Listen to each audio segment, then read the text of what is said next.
right now? Do those who are concerned need to get more revolutionary, standing up against what some call America's Mad King? Do you have the spirit of 1775? Call or text. I'm Marjorie Egan. Then it's time for Live Music Friday. Twisted Pine, a bluegrass band with a psychedelic lens. They'll perform for all of us. You want to hear them ahead of shows at the Spire in Plymouth and Lowell's The Town and the City Festival. That's all ahead on the first hour of Boston Public Radio, 89.7 GBH, live from the Boston Public Library.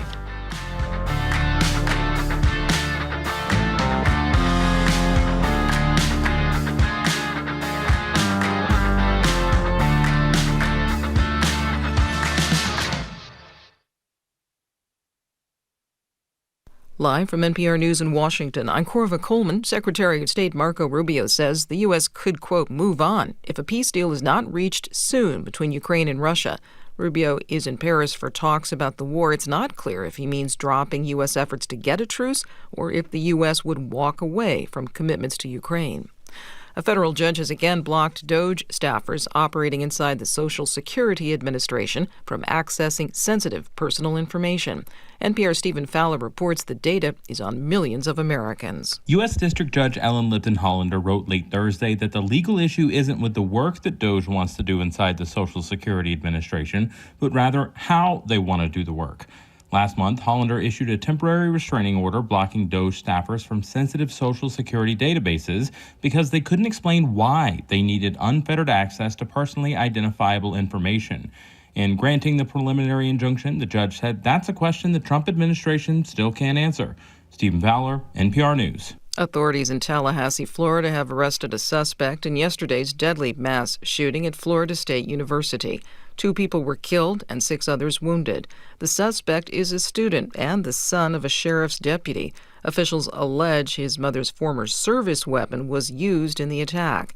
NPR's Greg Allen says the incident began around noon Eastern Time. A campus-wide alert went out that an active shooter was reported near the Student Union building. Police responded quickly and began evacuating students. It set the whole campus into lockdown. By 3 p.m. yesterday, law enforcement said the campus had been secured and the threat was over. Police say the shooter didn't surrender when they confronted him, and he was shot and wounded. NPR's Greg Allen reporting.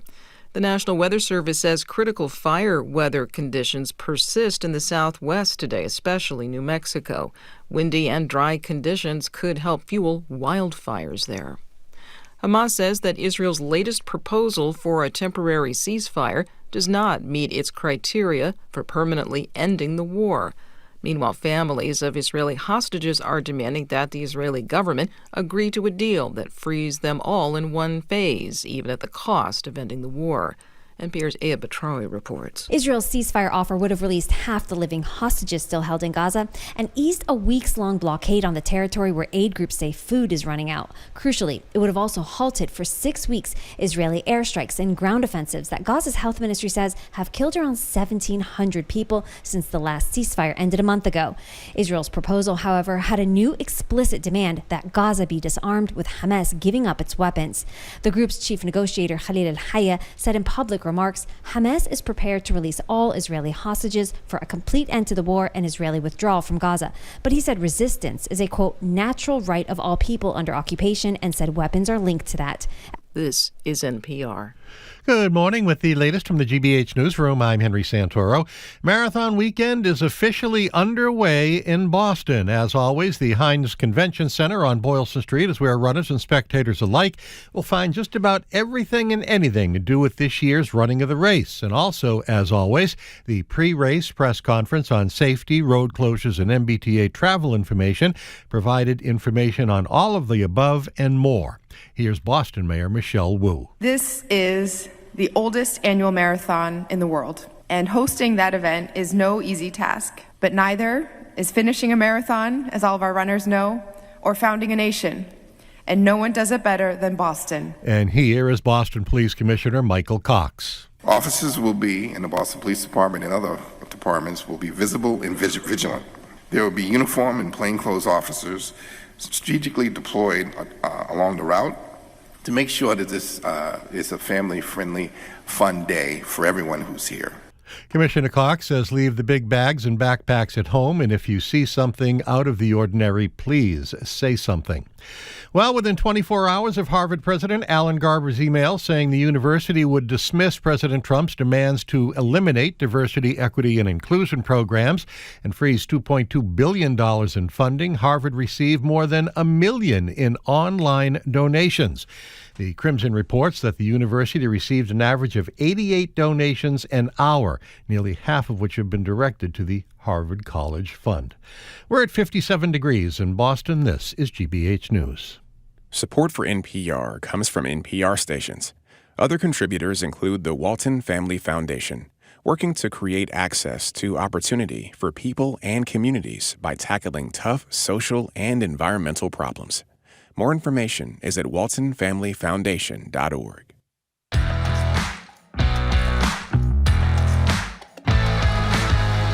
Welcome to Boston Public Radio. Jim Browdy and Marjorie Egan. Thank you. We are live at the Boston Public Library with our new lawyer-approved music.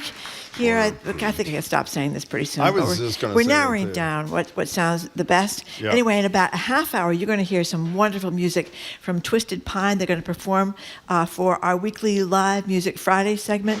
We're not going to be back here on Tuesday. We will be back Wednesday and Friday. Tuesday's clean up after the marathon day. And the marathon finish line is right outside our windows, so we have to relocate. Good morning, Jim. Hey, it's pretty exciting when it's the Friday before. Yeah, a lot it? of excitement. I know, it's really you see a lot of the runners, we're right across from the Lennox Hotel, and a lot of the runners are there, and they got all the police barriers are up and all the signs you can't park here and all that kind of stuff. Do you know what I decided to do, get in the spirit, which I'm pretty proud of? What? I'm going to carbo load all weekend, just to sort of get in the mood. Which, yeah, in any case. That's right. So we'll start this, and by the way, the head of this BAA is going to join us with a great young runner in about an hour and a half to talk about Monday. We'll start this Friday, though, with a revolutionary spirit. It's not just a marathon on Monday, of course. Patriots Day is the holiday we're meant to be celebrating, a commemoration of the courageous men and women who kick-started the American Revolution through the battles of Lexington and Concord 250 years ago this weekend. Do you see parallels between then and now? Many people do. Ken Burns and Sarah Botstein were here the other day, and they told the story beautifully, and they will in their film, which we got to see some excerpts of the other night at Symphony Hall, which is brilliant.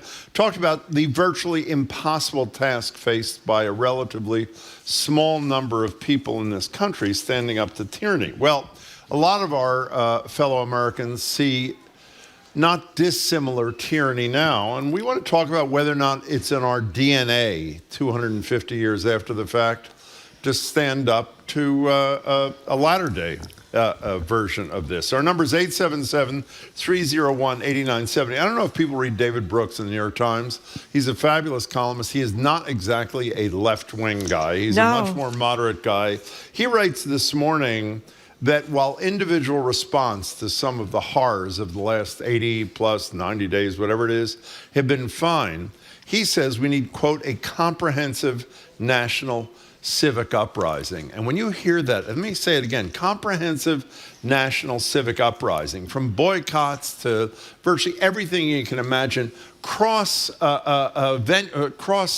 I don't know what the word is. You know, it's not just law firms by themselves or universities or people concerned about deportation. Speaking of deportation, if people don't think this is a horrible mess, did you read the decision? It's not that long. Oh, Judge Wilkinson on this appellate court worked up, excoriated the Trump administration. And one of the things that he said, this is a guy who's been on the federal bench for a mere 41 years, very conservative, nominated by Ronald Reagan, I should say. He said exactly what you've been talking about, that some people, including me at first, thought was a little bit much. Not to him. This is from the New York Times. Wilkinson warned of a dangerously slippery slope on the horizon. Here's what he wrote. If today the executive, meaning the president, claims the right to deport without due process and in disregard of court orders, what assurance will there be tomorrow that will not deport American citizens, which is what Marjorie's been saying, and then disclaim responsibility to bring them home? And he's obviously not only talking about Trump, but talking about Kilmar Abrego Garcia, who the good news is, at least, in answer to what Juliette Kayyem said, is he alive? Senator Van Hollen from his home state of Maryland met with him. You've all seen the photograph. A very staged in the newspapers. Photographed, by the way. Well, I mean, but Van Hollen was part of that, and his office took the photograph. But when you read somebody like Wilkinson, don't you think that convinces some people who think, I hope that this is not really that bad and that tyrannical that maybe, in fact, it is? I don't know. There's some reporting that the Garcia story has gained some traction even among people. I mean, even among people who are very much against any kind of immigration into this country, and they're very concerned about immigration. Yeah. But it's kind of like on everything. It's kind of like they've gone too far.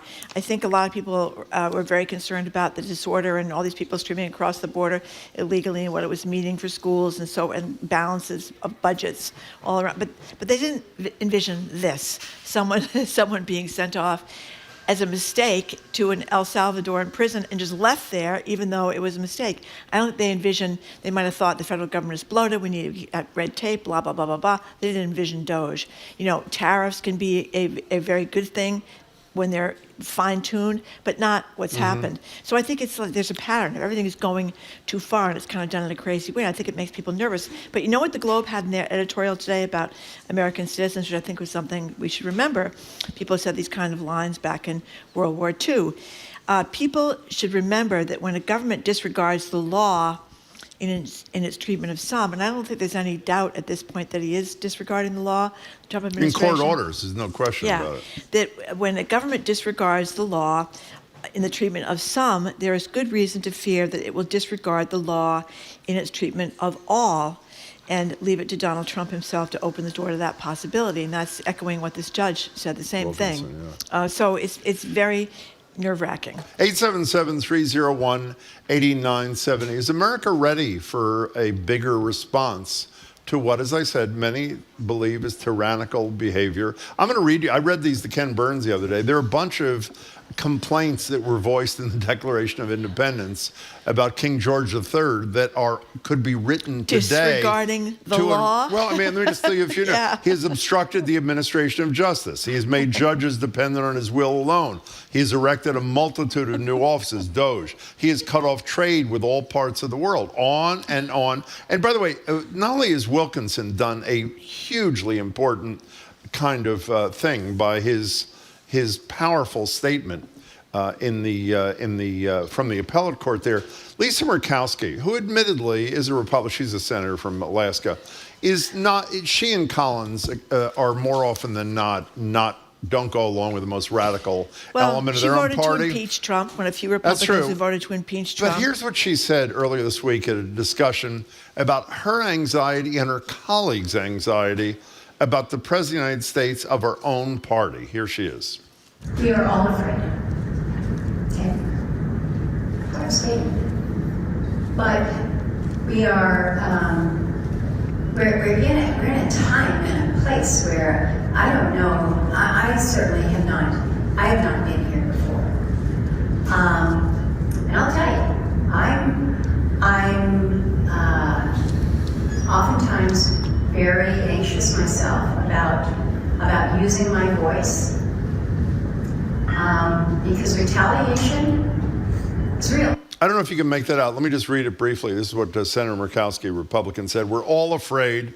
Okay, that's quite a statement, but we are in a time and a place where, I don't know, I certainly have not been here before. And I'll tell you, I'm oftentimes very anxious myself about using my voice because retaliation is real. That's a hell of a statement from a United States senator, don't you think? And by the way, she was upset about the Zelensky meeting in the Oval Office. She's been upset about DOGE. She voted against Pete Hegseth to be the running the Pentagon. So she has stuck her neck out in a lot of areas. She also voted for Ketanji Brown Jackson on the Supreme Court. So she stuck her neck out where a lot of Republicans haven't done. And one last thing I wanted to mention, because I saw this on the wall up in, it was on Boston Common when we had the demonstration. Well, I didn't have it, when the demonstration was held a few weeks ago. Yeah. And there's going to be a lot of demonstrations this weekend.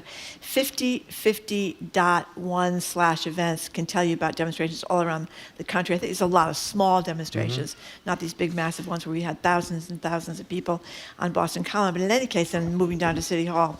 But one of the signs I saw, and I took a picture of it, listen to this. When governments fear the people, there is liberty. When the people feel the government, there is tyranny. And Who said that? Well, it's supposedly Thomas Jefferson. It's attributed to Thomas Jefferson. It's not 100% sure that it was Thomas Jefferson, although it certainly sounds like Thomas Jefferson, but it's attributed to him. But it's a very, because I think a lot of people now are fearing the government. Isn't that what's happening? We are afraid of our own Well, if government. you don't, you should, I think. And according to his definition, like I said, when governments fear the people, there's liberty. When people fear the government, there's tyranny. So there you have it. There it is. Let's take some calls. 877-301-8090. Is America ready for what David Brooks describes as a comprehensive national civic uprising? Ann in Ashland, you're first. Welcome to the show. Hi. Hi, how are you? We're good. Thank you for calling. I guess my biggest issue is leadership or lack thereof. I think we're ready for a revolution. I think that people are really ready to go. It's just that nobody seems to have like a unified plan.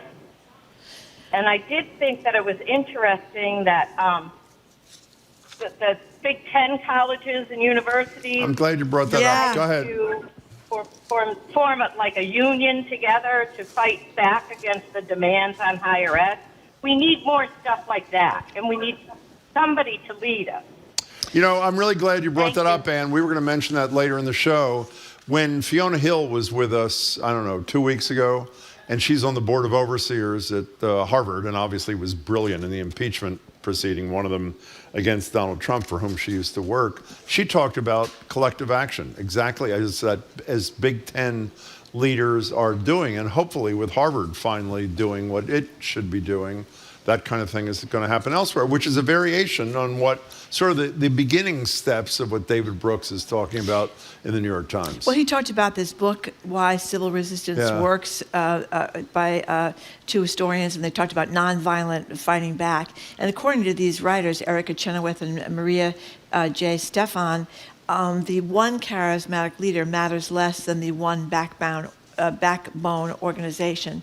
So, it could be coming. I mean, it could be coming. And I think it's worth pointing out that in places like Montana, which is a very red state, and Idaho, which is a pretty red state, the people that some would criticize as being leftist lunatics, like Donald Trump would call them both, Alexandria Ocasio-Cortez and Bernie Sanders have been getting thousands of people at their rallies. So I think that's not insignificant. Let's go to Paula in Hull. Hi.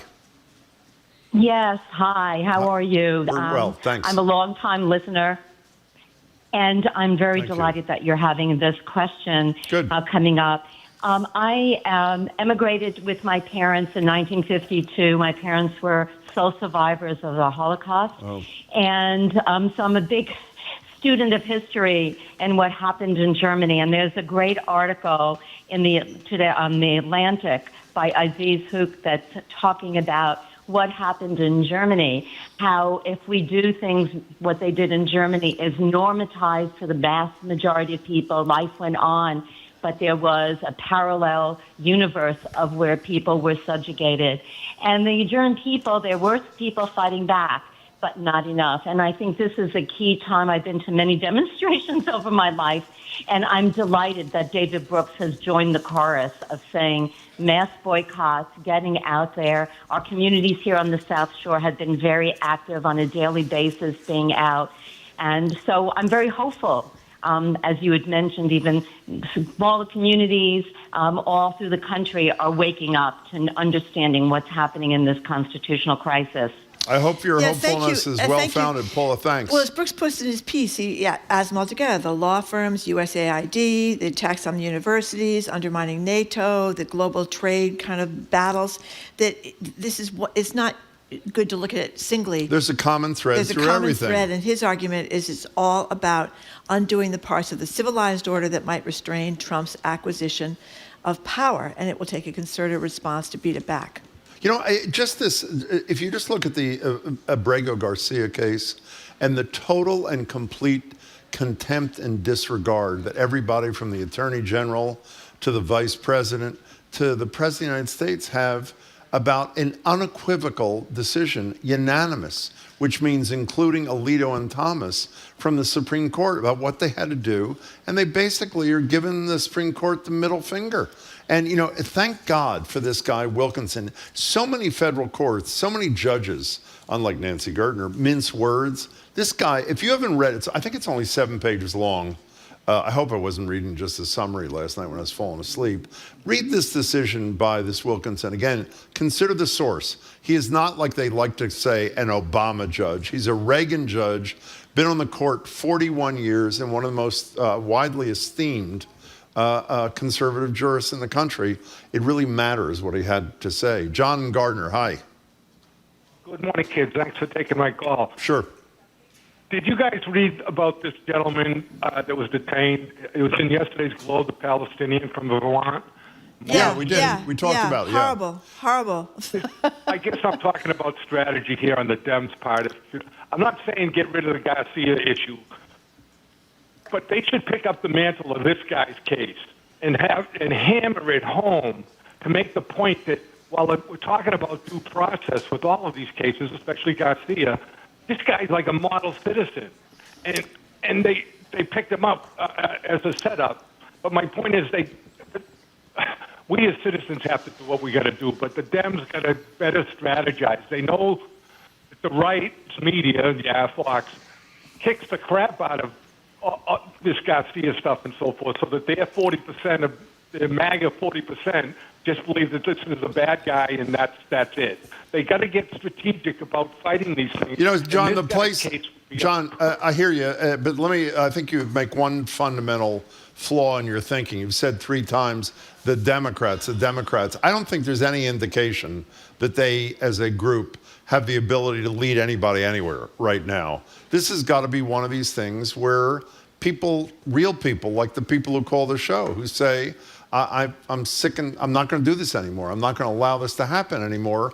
Go to demonstrations like the ones a few weeks ago, like the one this weekend, and let it build. I mean, you can pick an individual. There was a moment, you know, on the Senate floor with Cory Booker, Van Hollen's down there. There's Bernie Sanders with Ocasio-Cortez. I disagree with you. I think those stories really matter. I mean, I'm not talking about the stories. Totally matter. I'm talking about Democrats. Oh, okay. Democrats are going to lead nobody anywhere on this thing. John, you're breaking up, so we got to let you go. But thank you very much for the call. 2 things I just want to add about the guy from Vermont whose name I should have in front of me, and I apologize if I don't. He grew up, as John said, in a Palestinian refugee camp because his family had to leave their home, and he watched as an Israeli soldier killed his best friend. This was recorded on a 60 Minutes interview about a year ago. But he's a Buddhist. He's very much middle road, and he's very much pro-safety for Israel and pro-home for Palestinians. He's right in the middle.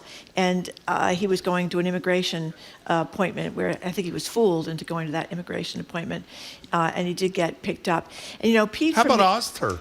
Yeah, how about watching a video of a woman on a street in Somerville, Massachusetts, getting essentially kidnapped? So Pete from New Hampshire just texts and says Garcia is an illegal alien. That in itself is a crime. He doesn't belong here. He also has a domestic violence protection order against him. He's not a great person. Well, I don't know if he's a great person or not, but Pete, the problem is he did come across the border illegally, but as you know, a judge allowed him to stay here in 2019, saying he was, at the times that gangs were running rampant over El Salvador, and that's why he left El Salvador. He had a reason to be here, so he was allowed by the courts to be here. And there is a report of a domestic violence protection order against him, but that doesn't mean he should, you know, if you get convicted in a court of domestic violence in the United States, you don't get whisked to prison for the rest of your life, even in the United States, never mind in El Salvador. There was no due process, and the government has admitted it's a mistake. So I, with all due respect, I don't think your argument holds up. Well, wait a second. Also, Pete, I think the part of your argument that I totally support, if we're going to deport people for sexual violence, then we should deport Donald Trump. And then we wouldn't have this problem to begin with, right? Well, I mean, by the way, he has gotten due process. A judge in a civil proceeding and a jury found him to be liable for sexual abuse against Jean Carroll. Obviously, it's fine for the president. It's fine for the Secretary of Defense. It's fine for Brett Kavanaugh, but it's not fine for Kilmore Abrega Garcia because he doesn't look like you, Pete. That's the bottom line. Well, Jamie Raskin had a great line, the congressman, talking about this. He said, Donald Trump has 34 felony convictions. Should we deport him? Exactly. And I think it's the due process. That's what makes America great, that you have your day in court. And that's the problem. But, the problem, and you've said this a million times, so let me say it for the million and first. For those who are in the Fox News bubble, they either don't know or can't accept the fact that even if you're not a citizen of this country, you're entitled to a certain level of due process. Constitutional rights. As the courts have made clear repeatedly, but that doesn't matter to these people. We got to take a break, Marjorie. Yeah, and again, what do they call him, what does Carolyn Levitt call him? She calls him a terrorist. Yeah, terrorist. Yeah.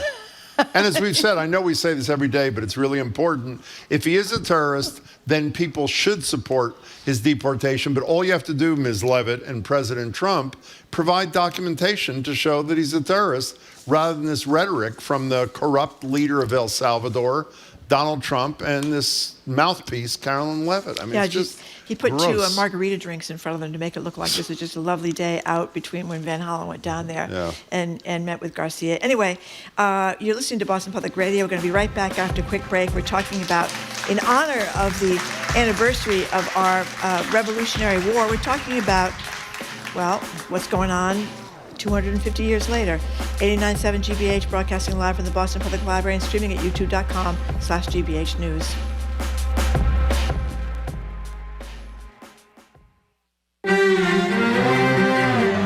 Nowadays, there are gadgets that enable dogs to make requests by pushing buttons, which has cognitive scientists floored. And we're sitting down at my computer where we have opened a feed of button pressing from dogs all around the world. Are dogs trying to talk, or do they just see us as vending machines? That's next time on The World. This afternoon at 3, here on GBH News 89.7. Our programs are made possible thanks to you. And Bridgewater State University, helping create jobs for Massachusetts. BSU's skilled graduates are recruited by today's industry leaders, elevating business in Boston and beyond. bridgew.edu/elevate. And Hammond Castle Museum presenting Eric Pape, The Fair God, the largest public collection with many pieces unseen for nearly a century. On view April 5th through April 27th. On-site parking and tours of the museum available. hammondcastle.org.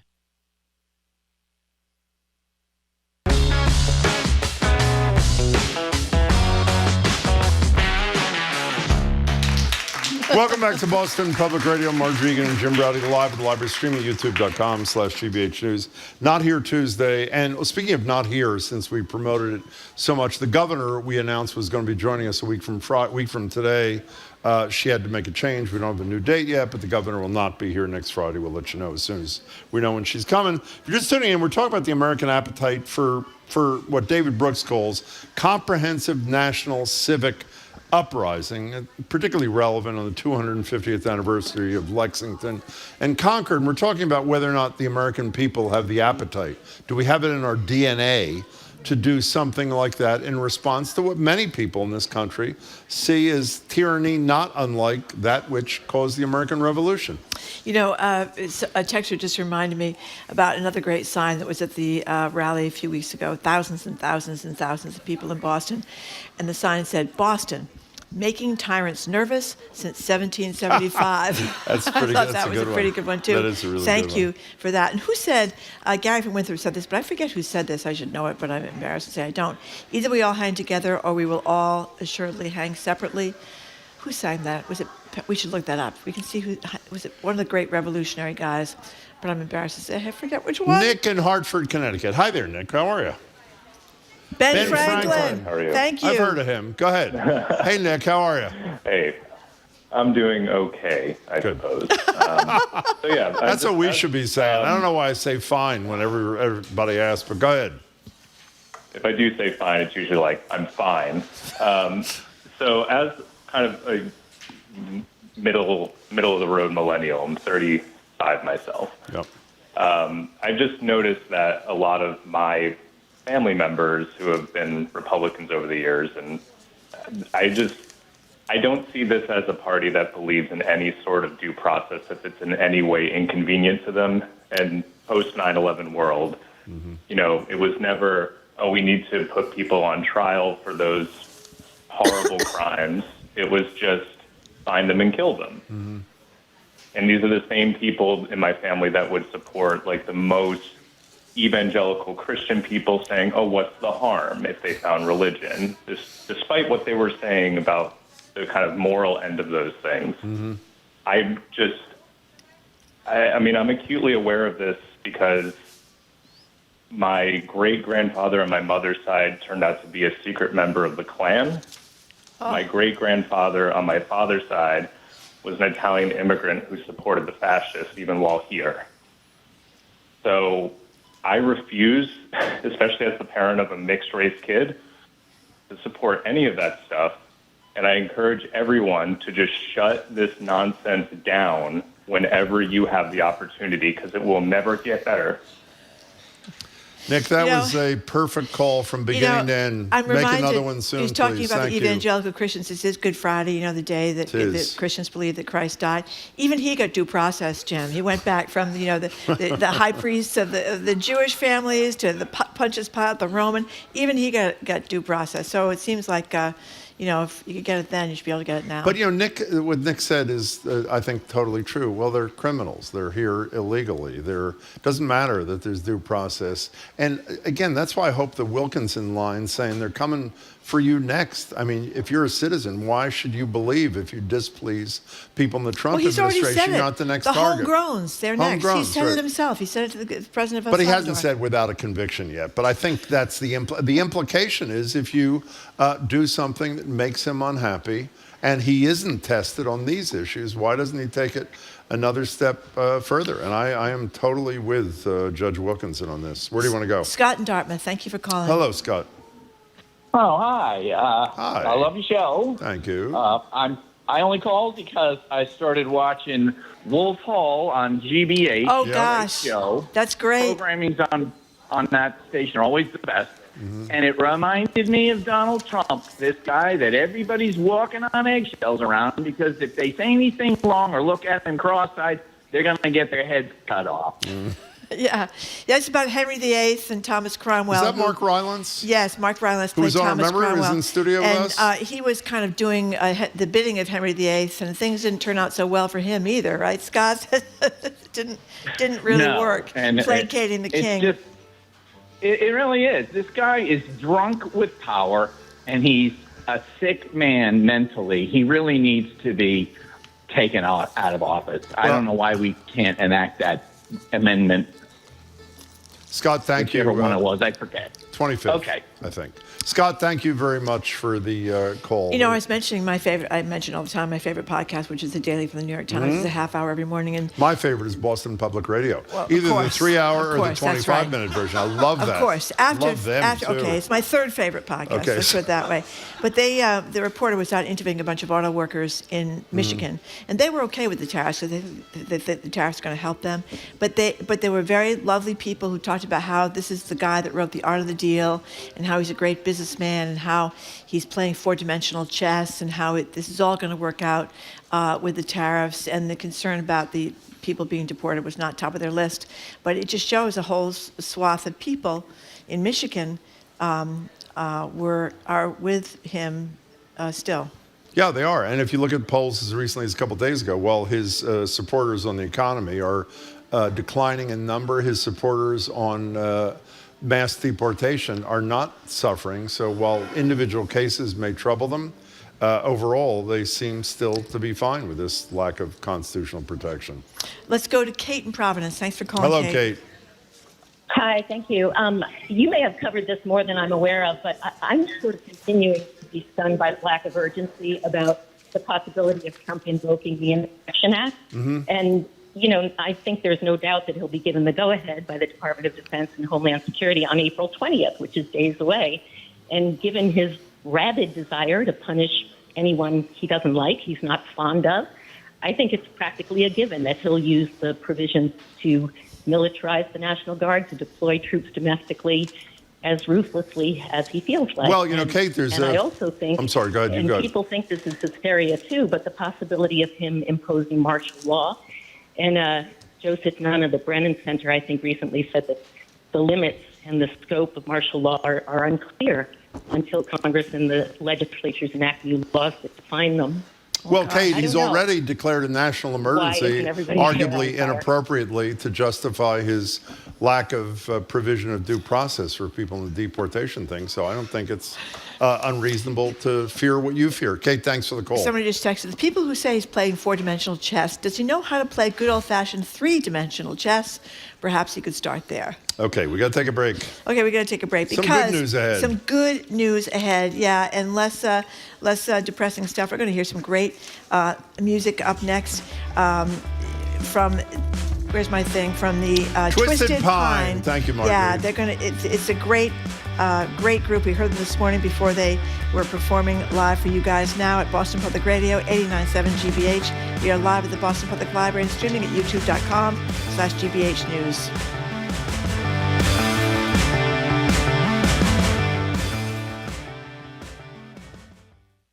Support for GBH comes from you. And Gentle Giant Moving and Storage Company, employing athletes since 1980 and currently hiring to join their team. Gentle Giant is an equal opportunity employer. More at gentlegiant.com/careers. And Mass General Brigham Health Plan, ranked #1 in member satisfaction among commercial health plans in Massachusetts by J.D. Power for the second consecutive year. Details at mgbhp.org/everyday.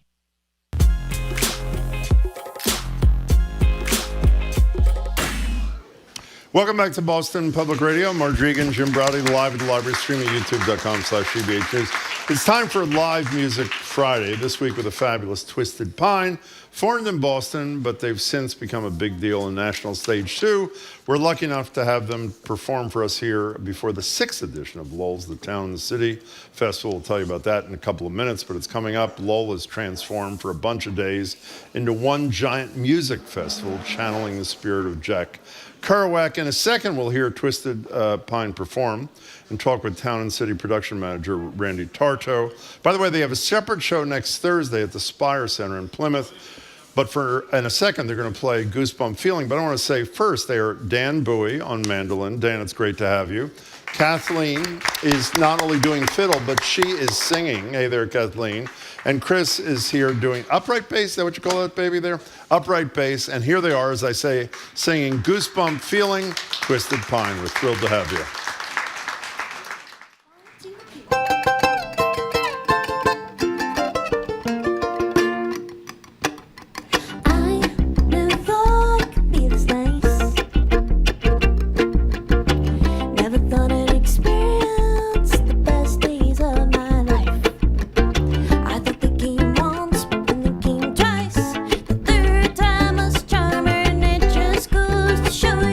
It's not over till it's over.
Chris Sartori, Twisted Pine, their latest CD, album, whatever they call it these days. Love Your Mind. That was fabulous, you guys. Thank you so much. And also joining us, as we said a minute ago, the guy who's running the deal up in Lowell, Randy Tartow. Hey, Randy, welcome. Nice to meet you. Great to have you. Well, Hi, Marjorie. Great to have you here. So before we talk to the band members, tell us a little bit about what this festival is going on up in Lowell. What's the deal? The Town and City Festival. Yeah. It's our 6th year now. It is a multicultural, very diverse festival. It's we're now up to 72 artists. Wow. Yep. This is our biggest. And it's held on April 24th, 25th, and 26th of April, so next week. Those 72 acts are across 23 venues. It's 23 shows for those 72 artists in 12 venues, all within the downtown area of Lowell. So you can walk among a lot of the venues? Just like if anybody's ever been to South by Southwest, it's very similar. You go from venue to venue to venue to venue. And you can check out local artists in the Lowell area. There's Boston. It's very, very, very New England based. National acts and local acts as well. 24th to the what? 24th to the 26th. 24th to the 26th in Lowell. So when we talk to you, is it we get whoever we get, or are you going to speak in one? How does this work? So we just say something and then you talk. They got their microphones right there. It's working beautifully. Say it again. That's why we love doing this. It's not working. Okay, there it goes. Working now? We'll pass the microphone. Yeah, there it goes. So, Chris, starting with you, this is a Boston-based deal, but aren't you guys, and Ann Fung, who's the fourth, who's in Canada or some such thing. How'd you all connect? How'd this happen? We met on the Boston scene. There's a really flourishing Americana bluegrass community here through Berkeley and NEC and the other universities that are here. I'm local, so I was just kind of bopping around, and we met kind of at a bar. We used to have a residency at the Cantab, if y'all know the Cantab Lounge. Yeah, we do. Yeah. Yeah, and so we were playing like weekly gigs there, and then started playing weddings, and then we signed to a great record label out in Northampton, Signature Sounds, and been touring nationally ever since. So we're done with you. We moved to Kathleen next. Is that it? That's right. Yeah. Okay. That's right. Well, tell us what it means to be genre bending. I think Chris began to kind of explain, but elaborate on that, because I've never seen that described as genre bending. Well, as we said, we started in bluegrass, but we've all had other musical interests. Growing up, we all played different styles of music: classical, rock, jazz. So that all of those things like really influence our sound. And so within the Americana genre, we're kind of bringing in a little bit of pop, a little bit of jam, a little bit of jazz. I don't know. How'd you end up in that bar? What'd you say? How'd you end up in the bar that Chris was talking about? Tell the truth. You know, honestly, I used to sneak in through the back. It's not quite what I meant, but Good for you. Good for you. That's how we met. So Dan, tell us about the album.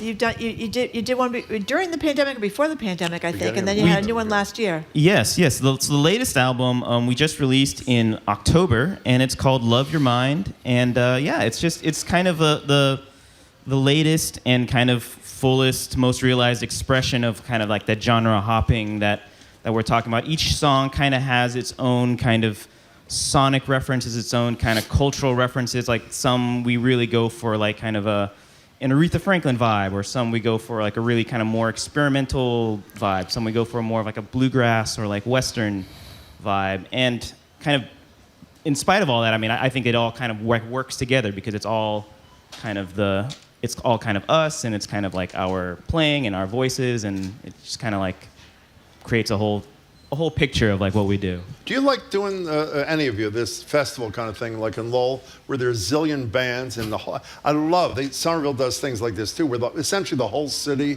is involved. Anybody can answer that. Dan, you want to say it or? We love. We play a lot of festivals, and we really love ones that are kind of embedded in a city and have a really strong sense of like kind of civic engagement and like community gathering. I mean, that's really the whole point of music festivals really at all, and that's like one of the best parts of being in a band and like getting to go and experience that. You guys like each other, the four of you? No, they hate each other. Kathleen, let's have Kathleen do that. Do you like each other or not? Yeah, we do. Yeah. Well, that was weak. No, we do. We have a great job. We have a great job, and we have a great time on the road. You do? Yeah. We all have like a fun sense of humor, and I think that definitely comes out actually in our music in our music videos. Videos, total. And, That dancing one. What's the dancing one, too? Oh, Goosebump Feeling. Yeah, that was great. That's great. Chris, you mentioned before that you guys used to do weddings. I mean, I think that could have potential to be a real pain in the neck. I don't know. I mean, that's accurate. Yeah. I mean, you have any stories about, like, people have a little too much to drink, they're suddenly running up and requesting Jumpin' Jack Flash or something like that in the middle of No, you're really nailing it. That is a true thing that happens. Everyone has to do what they have to do, and we enjoy playing weddings, and sometimes it's fun to work up, when people request really random covers. It's actually fun for us to do those and see what happens. Yeah, you got any good wedding stories for me? Yeah, well, we have a couple of weddings coming up actually this month, and we're not sure what we're going to learn for those yet, but we'll find out. I mean, in the past, any wedding outrageous stories? Oh, not that I can share on the radio. Not that you can share. Okay. So, Randy, what other than them, there's other 72. Don't list them all, but give us a sense of the breadth of music that's happening on the 24th to the 26th. So it is a very eclectic, very diverse kind of festival. So anything from bluegrass to folk to punk to all different types of music in all those venues. And it runs, we have a kickoff on Thursday, the 24th, and that's at Taffeta, which is on Western Ave, and there's 3 acts there. There's Lady Lamb, Ezra Furman, and Class President. And then that's our first time doing a kickoff party for our 6th year, but then everything really starts to get going on Friday and Saturday with all those other acts. How long, you live in Lowell? No, I do not, but our director, and I'll to correct you, he is the creator of all of it. His name is Chris Porter. Oh, he's the director. I am the production manager of the festival. Oh, you are? Production manager. Okay. Whatever you are. I handle all those logistics. He is the brains behind all of this, and so, he's the native of Lowell. Okay, so can I ask you a question on behalf of Chris? We should say a few times, though, so people that want to look this up, we'll say it a few times so people get it. The Town and the cityfestival.com. That's right. That's where you go. Festival. The Town and the cityfestival.com to get information about the festival. And of course, it's twistedpineband.com for the band. So, Randy, has anyone ever said the name of the city of Lowell without saying Jack Kerouac in the same sentence? Is that possible, or it can't be done? Well, part of this festival bringing that, the spirit of Jack Kerouac. It was his first book, by the way, we should say. That's right. The festival's named for, That's right. The Town and City we try to embody the spirit of Jack Kerouac with this festival. It is not a Jack Kerouac festival, but that is a big part of it, and his type of approach and being a native of Lowell, and our director as well. Yeah. That is a big part of it, and it's a very positive, great feel kind of community, and we try to put a spotlight on Lowell, like as Dan was saying, with certain types of festivals. Lowell's and fabulous, that community. It's great for the brick and mortar and restaurants for that time frame, for all that traffic and commerce. It's really good. Kathleen, can we get back to you for a second? Can somebody hand her the mic? I hope I got this right. After Midnight, Nothing Good Happens, which is a fabulous song. Your father gave you that? Did I get that right? My dad was also a musician. Yeah. He played a lot of late night festivals. And as a kid, I used to want to stay up pretty late.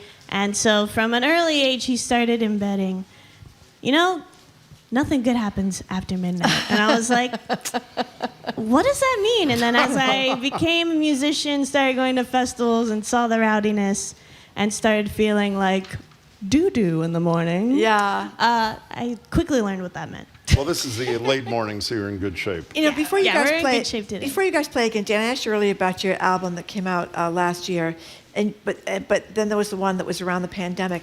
We talked to a lot of groups during the pandemic. This was kind of a, needless to say, a disaster.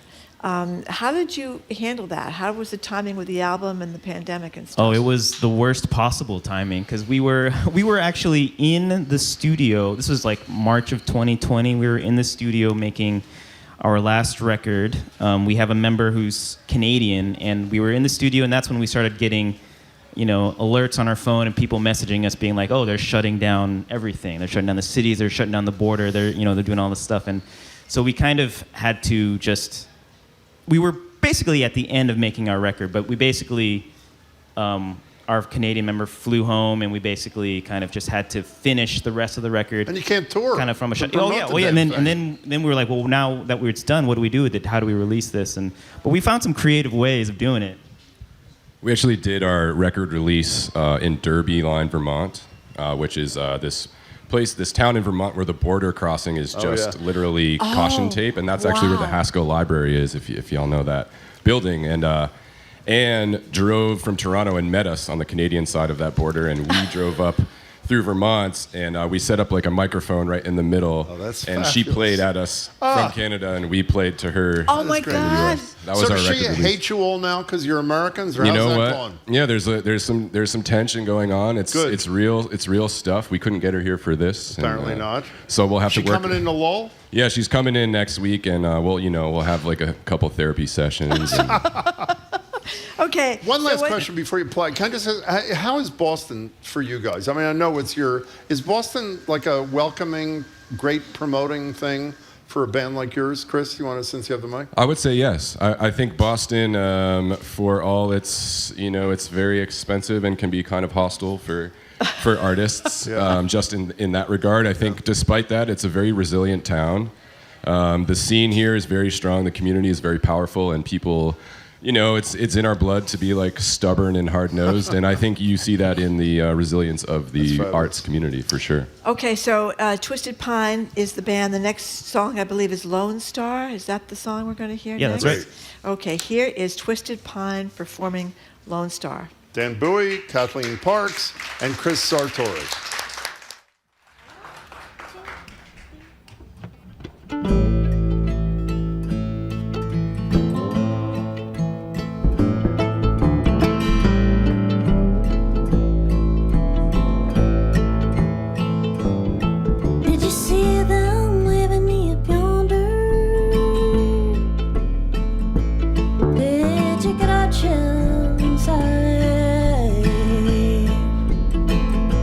Oh,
as part of the Town and the City Festival in Lowell.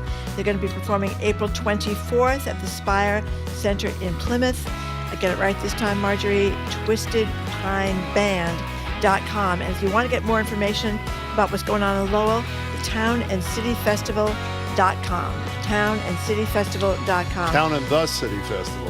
Yes. .com. Yes. Thank you very much. I'm here. I'm for a little that. discombobulated today. Sorry about that. I'm the king of the website. You're the king of the website. Thank okay. you.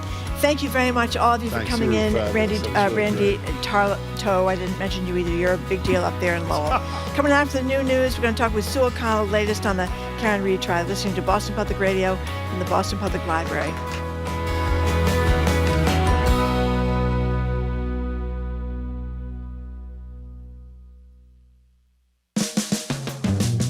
You're listening to Boston Public Radio with Jim Braude and Marjorie Egan. Just ahead, more smart conversation about what's going on in our community. Stay with us here on GBH 89.7. Funding for our programs comes from you. And MIT Federal Credit Union, with memberships open to the general public and serving the financial needs of their members through an array of financial services. To become a member, you can visit mitfcu.org, federally insured by NCUA. The next Great Performances explores Italian composer and cellist Boccherini and his relationship to the city of Madrid. Catch Now Hear This, Boccherini, Night Music, tonight at 9 on GBH2. You're listening to 89.7 WGBH HD1 Boston. Online at gbhnews.org. GBH News, what matters to you? I'm Jim Braude, head on Hour 2 of Boston Public Radio, live from the Boston Public Library. Local woman, NBC 10 Boston Sue O'Connell, was not invited to visit space with Katy Perry and Gale King, but she's here to weigh in on it anyway. Plus her thoughts on Marco Rubio essentially saying he's about to give up on resolving Russia's massacre of Ukraine. And of course, she'll bring us the latest on the Karen Reid trial. I'm Marjorie Egan. Then RFK Jr. continues peddling vaccine misinformation and totally disrespects those with autism. Plus, we'll talk about the latest on the weight loss drugs with BMC's Dr. Katherine Gergen Barnett. And since Monday's Marathon Day, we'll talk with BAA President and CEO Jack Flemming and high-performance team runner Barry Keane ahead of his Boston Marathon debut. That's all next. Hour number 2 of Boston Public Radio, 89.7 GBH, live from the Boston Public Library.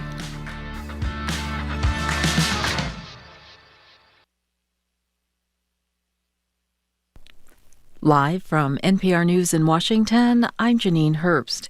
Every year, the State Department releases human rights reports on every country around the world. NPR's Graham Smith tells us that this year, there are major changes coming in these reports. Internal State Department documents reviewed by NPR show the Trump administration is dropping multiple categories of human rights abuses from its annual country reports.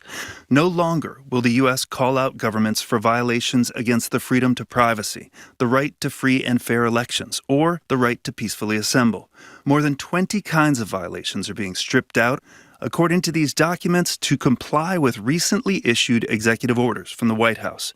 Among them, violence against minorities and disabled people, and serious government corruption. Human rights defenders tell NPR they're concerned the U.S. is abandoning its post as a supporter of personal freedoms, and that this will send the wrong message to authoritarian governments. Graham Smith, NPR News. Secretary of State Marco Rubio says the U.S. may be ready to move on from efforts for a Russian-Ukraine peace deal if there's no progress in the coming days. We're not going to continue to fly all over the world and do meeting after meeting after meeting if no progress is being made. So if they're serious about peace, either side or both, we want to help.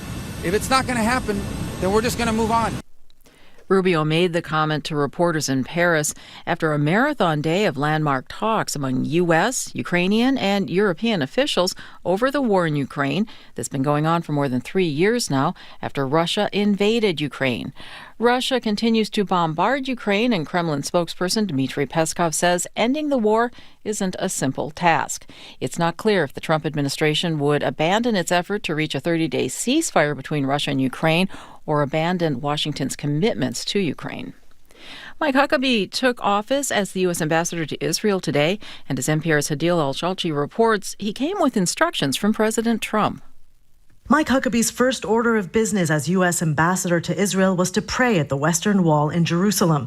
Huckabee said that before he left the U.S., President Trump gave him a prayer he wrote on a piece of paper. With the instruction that my first act as the ambassador would be to take his prayer, praying for the peace of Jerusalem, and to bring it to the wall. Huckabee held up the prayer, which read, quote, "For peace in Israel, Donald Trump," before pushing it into a crack in the wall. Huckabee has backed calls for Israel to annex the West Bank, calling it by its biblical name, Judea and Samaria. He has also rejected the idea of a two-state solution between Israel and Palestinians. Hadil Al-Shalchi, NPR News, Tel Aviv. And Wall Street is closed today in observance of Good Friday. You're listening to NPR News from Washington. Good afternoon. With the latest from the GBH Newsroom, I'm Henry Santoro. 2 North Atlantic right whales were just seen swimming in the Bahamas. Now, the catch, CAI's Eve Zuckoff reports, it's the first time the species has ever been seen in that country. Video captured by Neil Watson's Bimini Scuba Center shows 2 female right whales swimming off Bimini Island on Tuesday. They're 2 of the last 370 North Atlantic right whales on Earth. The New England Aquarium identified the pair as 16-year-old koala and 14-year-old curlew. It's unclear why they're in the Bahamas, but they've been swimming together for months. That's also unusual. 2 right whales rarely remain together for more than a few days unless it's a mother with her calf. Meanwhile, the majority of the world's North Atlantic right whales are currently feeding in waters off Massachusetts on their way north for the summer. That is Eve Zuckoff for Connecting the Commonwealth. Massport Authority, which owns and operates Logan Airport, has hired its first Chief Climate and Resilience Officer. Commonwealth Beacon reports that Jill Valdez Horwood, who has worked for the Barr Foundation, a grant-making private foundation, and the advocacy group Boston Harbor Now, is the new chief. The job includes helping the agency get to its goal of net zero greenhouse gas emissions by 2031, the same year that Massport turns 75. Massport CEO Rich Davey says Horwood brings a strong track record in climate policy and advocacy that'll be critical as they continue their net zero initiatives and prepare for the long-term impacts of climate change. 60 degrees in Boston. This is GBH News. Support for NPR comes from NPR stations. Other contributors include Fisher Investments. As a fiduciary, Fisher Investments is obligated to act in their client's best interest. Learn more at FisherInvestments.com. Investing in securities involves the risk of loss. This is NPR.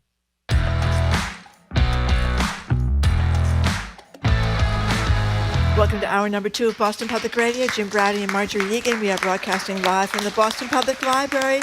And we are not going to be here on Tuesday as usual because of the cleanup after the marathon. That's we will be correct. back, however, on Wednesday and again on Friday. Hello again, Jim. And we're streaming on youtube.com/GBH News. Yep, we are. are. You know that? We are. It's amazing. It is amazing. Joined now at the desk. Wasn't she just here yesterday? I was. What's that about? We had a lot of fun, Jim. By her, We did. actually, it sounded like a little too much for girl my power. taste. Had a buffet. By our favorite local woman, media maven Sue O'Connell, and a mother to Ruby, which is what matters most to me, who happens to be here today, which I'm very excited about. She's co-publisher of Bay Windows and the South End News, commentator, I still don't understand, news influencer. She's a news influencer. It's for the people under 30, Jim. Okay, fine, thank you. At NBC Boston, and she's hosting the No, you are not. Yes, I am. You're hosting the Lexington Parade tomorrow with Matt Pritchard? I am indeed. Whoa, you I can will catch be it? there defending our democracy and reminding people what it's all about, as you were Good for doing you. in the If first you had hour. a choice between that and the St. Patrick's Day breakfast, which would you exactly? And yeah, I You love can my catch it- people, but you know. I know what you mean. You can catch it on NBC 10. Sue, it's good to see you. Good to see you guys too. So great to see you,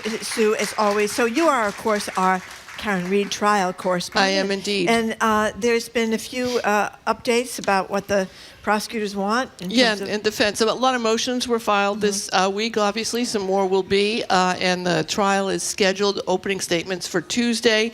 And both sides are kind of parsing out what can and cannot be added. One of the things, this ARCA group that you may have heard of, the federal investigators hired this ARCA group, who are well-known crash experts. They testified in the first trial. They testified for the defense. The defense said, we didn't hire these guys. We don't know who they are. Well, it turns out that wasn't exactly true. It might have been lawyer true, but it wasn't. So the prosecution is asking for all of the invoices and information for all the communications with the defense and them before the trial starts. When you say it's lawyer true, they said they didn't pay him, to what I understand, and they paid him $23,000 afterwards. Oh my God. You know, I mean, I love lawyers, and I hate criticizing lawyers because, you know, as at this case, you've got Hank Brennan, who is a defense attorney, who's a special prosecutor now working for the Commonwealth, and people who are on Karen's side hate him, but I can guarantee if he joined their team, they'd love him. So I'm not critical of any lawyers because I keep seeing them do all the same things, but they're going to work on that and find out what the details are. You know, this always says, are they just trying to delay things, or do they think that something happened there that they want to know about? Another issue is the dog bite experts. Yeah, that's changed. Explain why the dog bite is relevant. So the defense is John O'Keefe's body. Remember, John O'Keefe is the person this is all about. He was found unconscious and dying on a lawn of a fellow police officer in Canton, and then died at the hospital. The Commonwealth alleges he was hit by Karen's car.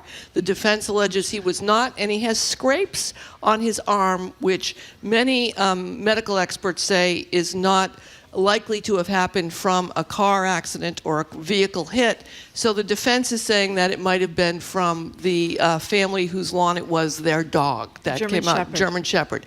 So this has been a battle in the first trial. This trial, the defense's dog bite expert is allowed to testify again. The Commonwealth says that they have a mold of Chloe, the dog's mouth. Chloe's been not involved. She was rehomed after this incident. And so the defense is saying, well, we're not really sure that's Chloe's mouth. I mean, how do we know what's going on with this? So I think the judge has ruled that the Commonwealth's expert can get up and say that it looks like these were not from a dog bite, but cannot necessarily say they're not from Chloe. So that was allowed today. And also remember the key part of the first... Wait a minute. They're not necessarily a dog bite, but they might have been from No, Chloe? they're not for the Commonwealth's expert cannot say they're definitely not from Chloe. Oh, okay. They're not a dog bite or scratch from Chloe. Okay. So it looks like that's not going to be entered. And then in the first trial, the third-party defense was kind of used and then explicitly used, where Karen Reed's team is alleging that other people are responsible for John O'Keefe's death. They cannot say in the opening statements. It has to be laid out through the evidence that they present. And so right now, the prosecutors are saying that the defense cannot say that John's injuries were caused by an animal or a person. So there's a lot of parsing here about what can be said and what can be put into evidence. Two questions. One, are we experiencing an earthquake, or is that music somewhere in the building? That's the bass. People under 30 get it. Yeah, they get it. Thank you. I appreciate that. I'll talk to someone under 30 soon. You know, it is funny to come down here, as you say, and see all these incredibly fit people running around in their jogging outfits, and they all weigh about 90 pounds. 0% body fat. They look great. So in the first trial, were they allowed in the opening? Were the Reed people in the first trial allowed to say we're being framed? Somebody else did? They did say we're framed, but they weren't supposed to say... they said we were framed, but they didn't say here are the culprits of who we think did it. Can they say we were framed in this one? No, not necessarily. Well, that is a huge... Well, I don't know. We'll see. They weren't, you know, again, this is lawyer talk. Yeah. You know, if you say you can't introduce third-party defense, but you can say you're framed, you know, I don't know. We got to be framed by somebody. What's the definition of is, Thank you know. And it starts next Tuesday. Next Tuesday, they're scheduled for opening statements. Yeah. Okay, speaking and I'll be in the court. I'm going to be inside the courtroom. the next courtroom. week? Yep. Oh, great. You should explain to people very briefly. I'm sorry. Yes. You explained to us this lottery a few weeks ago. Explain who gets in and who doesn't. Yeah, so the court, the trial was moved to a smaller courtroom. Only the state's press office is only allowing 10 individuals in from the press plus 2 pool people. And since there's a huge amount of interest and a number of other issues, they're doing a randomizer. So every week, you put your name or your organization in to be entered into the randomizer, and then 10 are pulled out, and that's how it goes. It's theoretically, that some person could never get in. Theoretically, the same person could get in every single week. Why a smaller courtroom? Nor do I. Smaller courtroom because they were supposed to be in the large courtroom, but Alan Jackson, Karen Reed's one of her defense attorneys, realized. I mean, the courtroom is Sacco and Spinetti were in that courtroom. It's 100+ years old.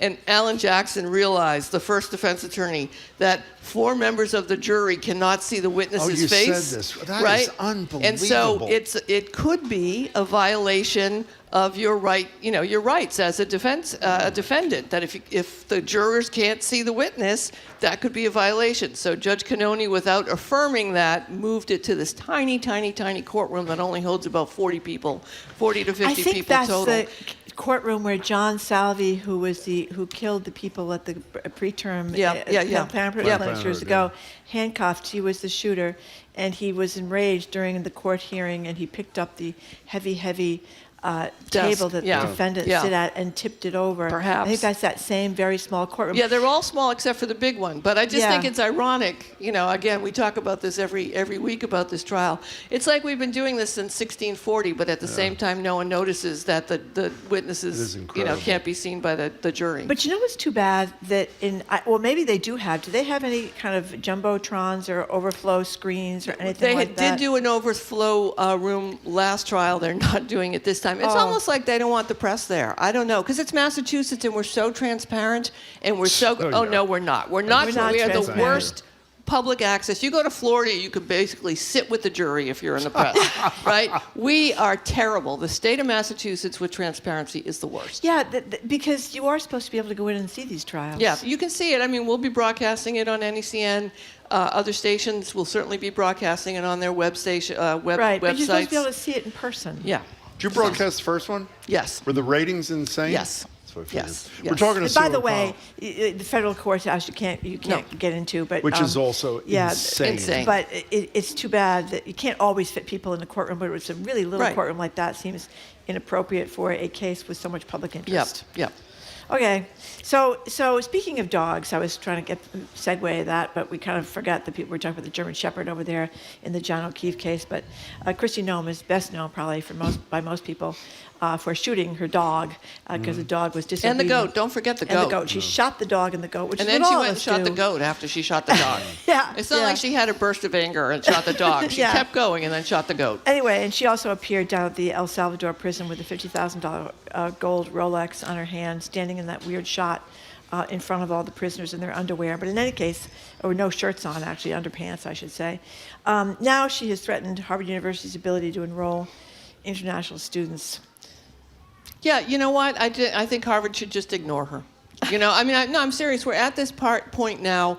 If Kristi Noem is concerned about Harvard, I would like Pam Bondi to be really concerned about Donald Trump's meme coin, right? And Melania Trump's meme coin. What's a meme coin? It's a novelty Bitcoin that people buy, and they buy them not necessarily to make money, but to collect them. And Donald Trump has a Bitcoin, a meme coin, as does Melania. And anybody in the world can put money into it, and they don't have to tell us. There's no tracking of this Bitcoin, this meme coin that Donald Trump has. He could be getting billions of dollars from the Saudis, billions of dollars from the oligarchs in Russia, and we don't know about it. But if Kristi Noem wants to go to Harvard and ask them where their international money is coming from or where their students are coming from, I think Harvard should say no, and she should redirect to where all the money is pouring into Donald Trump's alleged coffers. Very good answer, Sue. No transparency Well, whatsoever. it's a very good answer, and it's emotionally appealing. However, it's not going to happen. Well, beyond that, Harvard's been pretty bold, and we'll get to that in a second. Obviously, we all know that, at least of late.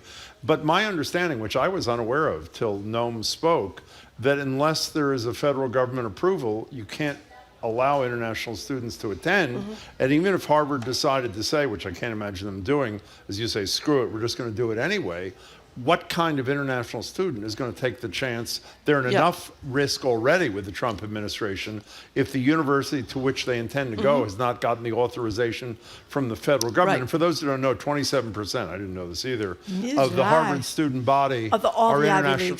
Oh, is it all the Ivy Leagues, not just Harvard? Can I say one more thing about Harvard before we get? Well, Marjorie and I went to the Ken Burns, Sarah Botstein, GBH thing at Symphony Hall the other night.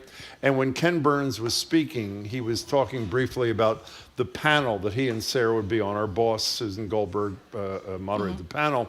And he mentioned that I think all three of the experts, historians, were Harvard people.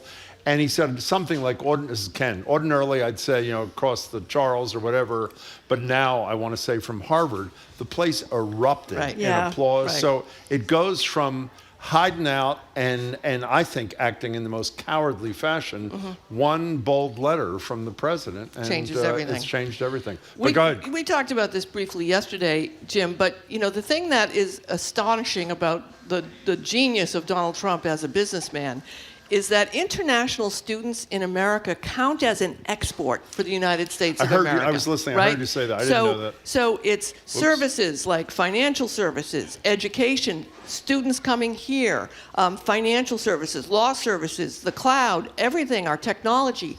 That is the largest export we have. So if Donald Trump is cutting tariffs and says, we're going to make prices higher for everybody and it's going to be great for America, and then tells a huge part of our export business, we're just going to leave that on the table. You can go somewhere else to college. It's harming the economy in a way. I mean, I'd love to keep making the argument it's bad, it's unconstitutional, or it hurts people. But the fact is, this hurts our economy when you refuse students. And I know, there was the editorial about foreign students taking up spaces that Americans could be going to, but they pay full rate. And honestly, just about anyone can get into a college at this point. So, they're not really taking anything from Americans. They're contributing to the economy. By the way, this piece you're referencing, I don't know if you said it yesterday, David D'Alessandro, who generally I think has taken wonderful positions on public issues, wrote a piece about a friend of his whose kid was excellent. This is in the Globe the other day. He's former head of Hancock, didn't get in. Maybe we should have fewer international students. And I have to say, as I say, I admire him. Talk about tin ear in terms of timing, about the worst time to be writing that, because it sort of excuses the behavior of the Trump administration, which has nothing to do with trying to advantage students born here, but rather to discriminate against people who don't look like us, is the bottom line. So we're talking to Sue O'Connell. We know that the fighting continues between Ukraine and Russia. Secretary of State Marco Rubio was on a Paris tarmac this morning after attending this meeting with President Emmanuel Macron of France the day before, where he threatened to abandon the United States' efforts in the Ukraine-Russian conflict. Here is Marco Rubio. We need to figure out here now, within a matter of days, whether this is doable in the short term. Because if it's not, then I think we're just going to move on from our perspective. The president feels very strongly about that. He has dedicated a lot of time and energy to this, and there are a lot of things going on in the world right now that we need to be focused on. What'd you make of it? Well, with anything from the administration, let's wait and see what they're saying on Tuesday, right? Because we don't. Or like an hour and a half from now. But I was talking with my former co-host Corey Smith about things that Donald Trump says about war, which is fascinating. He really is a president who hates war and doesn't want to go to war. And he repeatedly talks about the cost of war. It's the only time I ever hear him talking about the human cost of something. It's the cost of lives, the cost of people who have to be enrolled against their will and have to join the army, and what it does to places. And it is the only time I see him with an empathy to try to avoid war. But the problem is, if you're a leader of a country, you can't always avoid war, right? And sometimes war is the only answer to achieve the goals or protect your country. So it concerns me deeply that we seem to finally have a pacifist president in a time when we are in this enormous chaos across the world. And again, just like the tariffs, what kind of message does this send to our allies in Europe, to Ukraine, and even to Russia? I mean, it's just complete chaos. Well, it also speaks to the fact that there is, sadly, nothing that he could have pledged to have done as a candidate that he's not doing that moves the MAGA base to 40 or 41%. In addition to bringing prices down on day one, I don't think he has. He said he could resolve the Ukrainian-Russian conflict in 24 hours. It's now 3 months or whatever it is. And it appears they're ready to abandon this. And the other thing, if I may say, critical of us and the media, and I include Marjorie and me in this often, I try to exclude us, the fact that we don't talk much anymore because of the horrors domestically about what's going on in Gaza and what's going on in Ukraine, we should be ashamed of ourselves. And I'm purely talking about us, No, Marjorie it's true. and me. It is, It's true, if you and read it's these also- stories, yeah. they're grotesque. And it's also by design by the Trump I think you're administration. totally So right. it's like we only have a limited amount of resources. We have a limited amount of staff. Everybody, I'm not just saying here or NBC, and you have to pick what you're going to cover. And unfortunately, when it comes to Gaza and Ukraine, it's not on the list where it was. Well, also he knows that if you talk about terrorists who he has deported, it's probably going to get focus on that, both because some people support that and some people are concerned about the unconstitutionality and everything else gets pushed to the background because only so many things you can concentrate on. But it's just the killing in Ukraine it continues is intense. whether we're reporting it or not. Starving these people out in Gaza is intense. It's horrible. Yeah. Talking to Sue O'Connell. Okay, do you care to weigh in about the Blue Origin girls' space ride? I think they're 11 or 12 minutes in the sky. Yeah, it's, oh my gosh. Talk about reading the room wrong. And of course I feel bad because it's, all the women this time reading the room wrong. I'm sure Katy Perry is really nice and I'm sure I like a couple of her songs, but however, just completely tone deaf. I'm a huge fan of Gale King, but comparing herself to Alan Shepard. That was unbelievable. This is basically, and it's dangerous, and I know she faced her fears, all of them, and I know it should be a highlight. We should be enjoying, this fun thing. Instead, it turns into this crazy, cringeworthy event where, Gale King said basically she felt like Alan Shepard, who risked his life to go up there. It was the 60s. It wasn't like now. And they were only up there for 2 minutes. And it's almost like a Disney ride, for Christ's sake. So I feel bad that it's all the women and we're making fun of them, but it was just completely cringe-worthy. I couldn't take it. The headline in this Times story by Amanda Hess is "One giant stunt for womankind." And you know who's the queen of trashing people? Martha Stewart, our hero. Martha Stewart posted, I think, on Instagram. I didn't know this. What did she say? She's the best, I gotta tell you. I hope I get to be Martha Stewart someday. She posted a picture of her floating gravity-free at NASA, and in response to them, and she's like, you could have just gone, there. You didn't really need to go out into space. Let's remember, everybody, I did this 25, 30 years ago. So, it's just very cringy, and it's a rich people tourism thing, which I'm all for rich people leaving the planet and circling it and seeing how small it is. I mean, I like some rich people, but it's why don't you name the rich people you like? Go ahead. We only have 30 Martha seconds. Stewart. Martha Stewart. There you I love go. Martha Stewart. And I'm really, I'll say it again because Marjorie and I talked about it at length. I'm so unhappy that Elon Musk didn't call us to have his babies. That's right. And said, give us millions of dollars and $100,000 a month to be quiet. What's he up to now?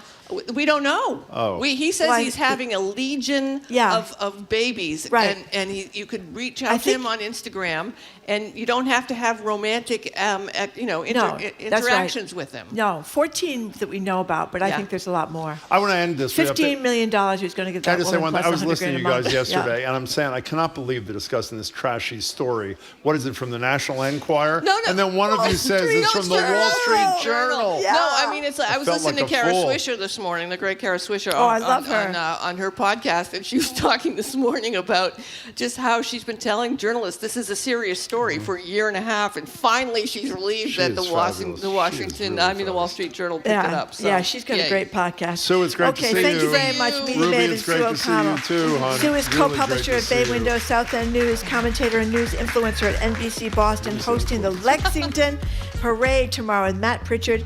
You can catch it on NBC 10. I'm thrilled about that. I know, can't it's pretty wait. cool. Go ahead. Coming up after a quick break, Boston Medical Center's Dr. Katherine Gergen Barnett. She's going to tell us about RFK Jr.'s attacks on those who deal with autism, plus insurance coverage changes for all those weight loss drugs. You're listening to Boston Public Radio, 89.7 GBH, live from the Boston Public Library, streaming at youtube.com/GBH News.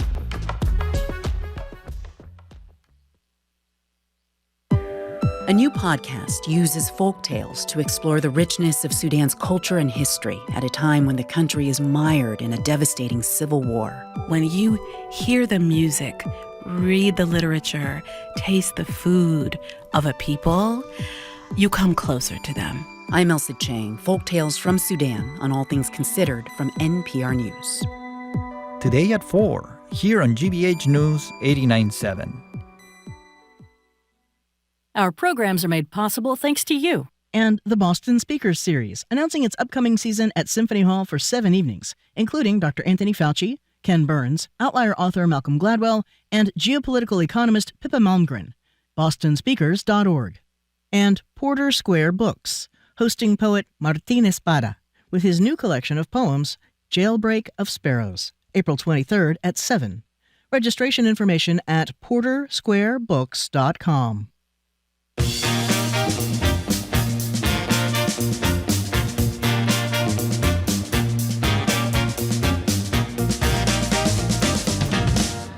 Can I say something to you, Marjorie? Welcome Yes, back to Jim. Most Public Radio. I texted Jamie yesterday. I listened to like half the show yesterday. When I was at home or out in my car listening to the new music, I thought it was fine. Can I be honest, or I'm not allowed to be? I hate this music. Oh, no, when I'm Jim. here, but maybe it's just because I'm not used to it yet. I'm sure I'll love it. And I shouldn't have said that, so take it back. Jim Browdy and Marjorie Egan, live from the shouldn't have said BPL. that, Jim. I didn't mean to say Trying it. to bring down the And spirit streaming at here. youtube.com/GBH News. We're on tape Monday, and we're not live here on Tuesday because they're cleaning up. We're joined now at the library by Dr. Katherine Gergen Barnett, Vice Chair of Primary Care Innovation and Transformation, Boston Medical Center, Associate Professor at Boston University Medical School, and an Aspen Institute Health Innovators Fellow. Doctor, it's good to see you. Wonderful to Thank see you. you all. Thanks for being here. Thank you very much for coming in. So we're going to play you some sound from Robert F. Kennedy Jr., and then we'll talk about it afterwards. This is his first press conference as HHA Secretary on Wednesday. Oh, I didn't know that. Yeah. Kennedy made it clear that he has a very narrow view of the lives that autistic people lead. Here it is. These are kids who will never pay taxes. They'll never hold a job. They'll never play baseball. They'll never write a poem. They'll never go out on a date. Many of them will never use a toilet unassisted. And we have to recognize we are doing this to our children. And we need to put an end to it. Okay. I mean, this guy is running HHS, and he's so ignorant.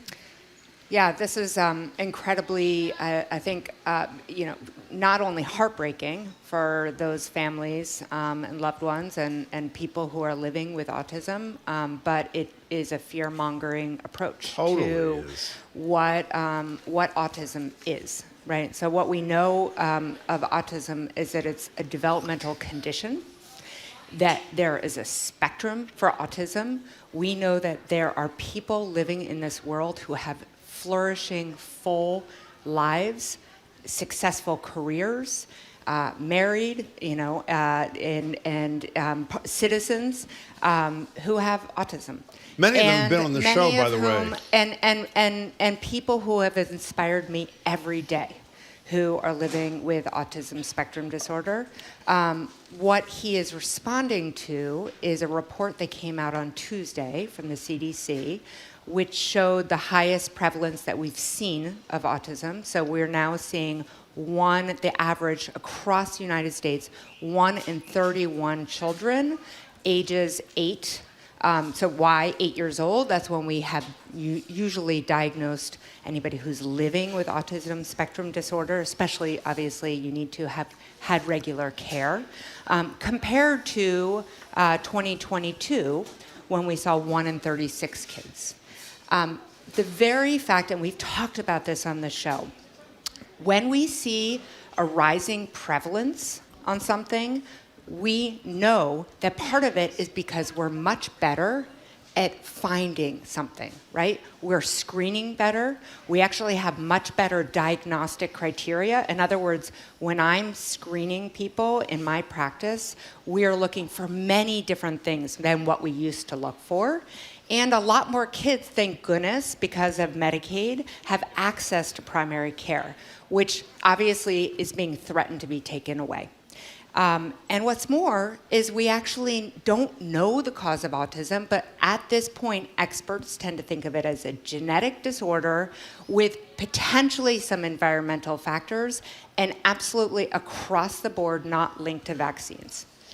So is he going to come out, wait, on the like the vaccines, he's going to come out with a report, from what I understand, in September, in which he's going to ignore, we don't know this 100%, but a lot of experts predict, where he's going to ignore all of the evidence and suggest there is a vaccine connection. The person he has picked to lead the autism and vaccine study and studies is a person we know historically has been anti-vaccine.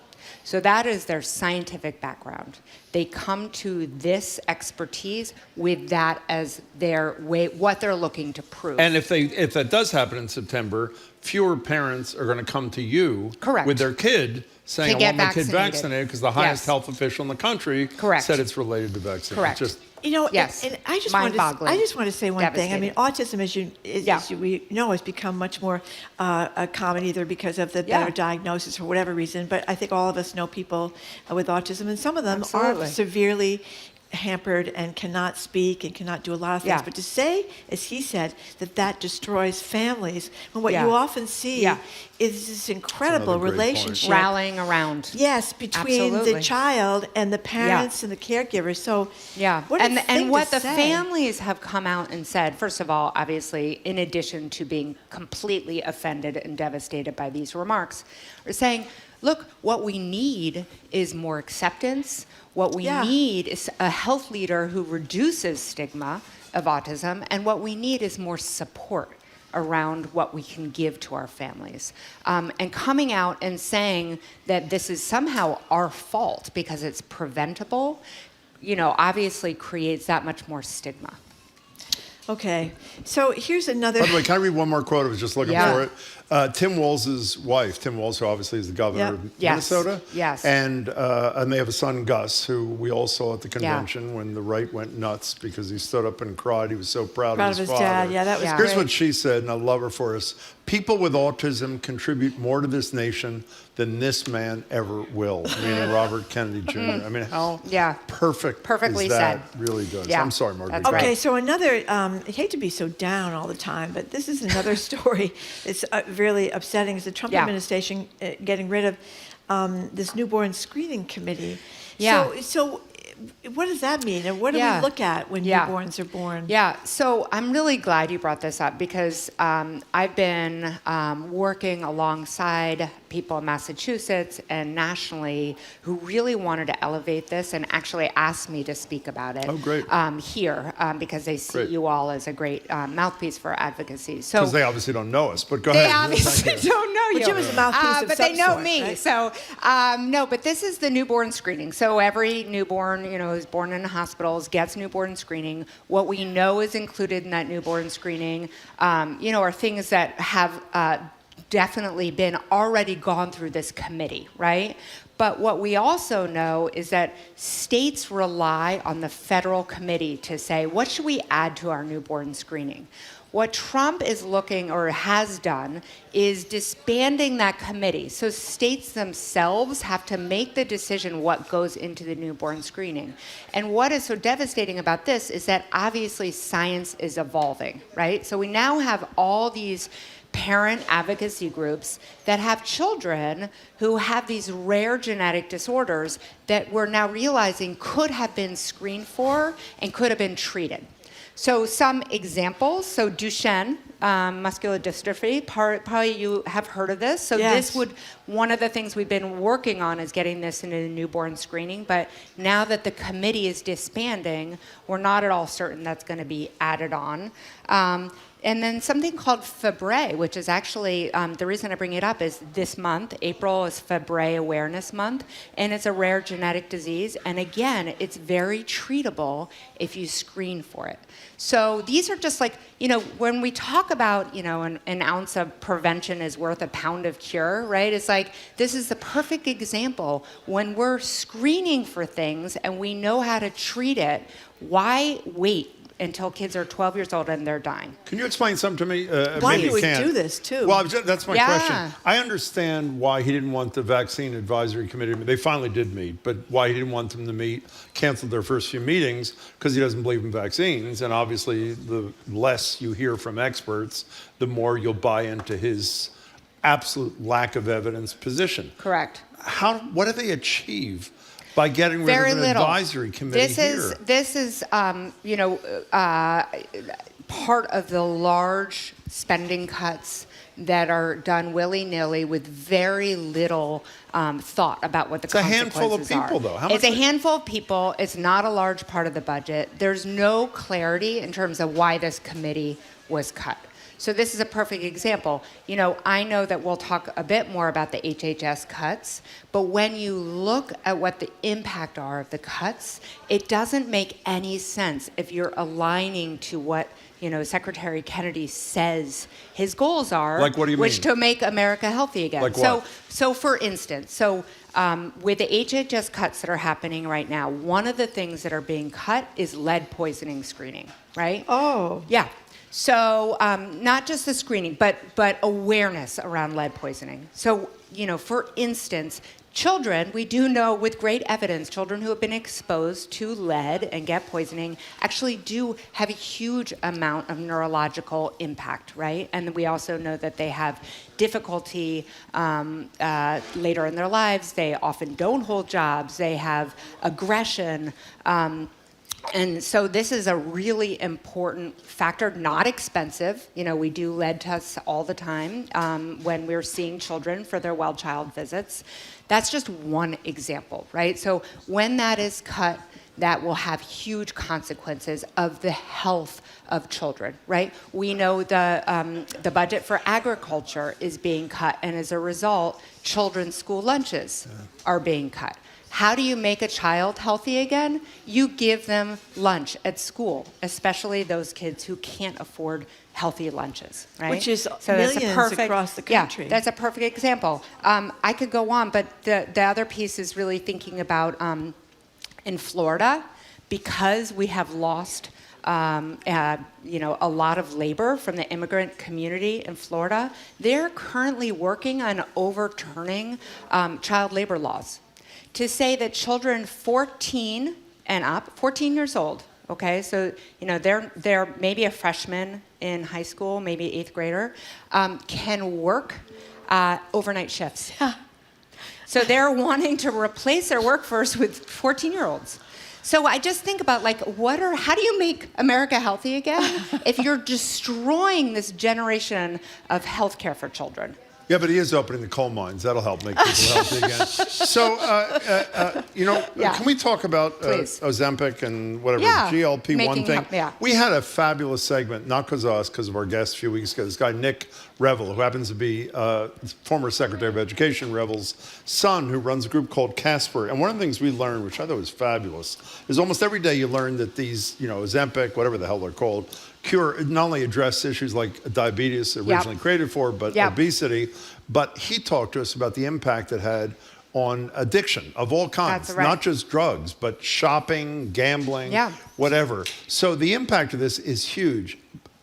Now we find there's good news and bad news. Yes. The good news is rather than in a shot, we're arguably within a year of this coming out in pill form. Yep. It's not going to be much cheaper, but at least obviously easier for a lot of people to take. The bad news, you can address both, is organizations like Blue Cross Blue Shield here are suggesting it's so expensive, we'll continue to pay for it for diabetes, but for all these other things, including obesity, can't do this anymore. So do you want to address both, if you would? Yeah, absolutely. So, 12% of Americans are now on a GLP-1. I feel like 12%. Wow.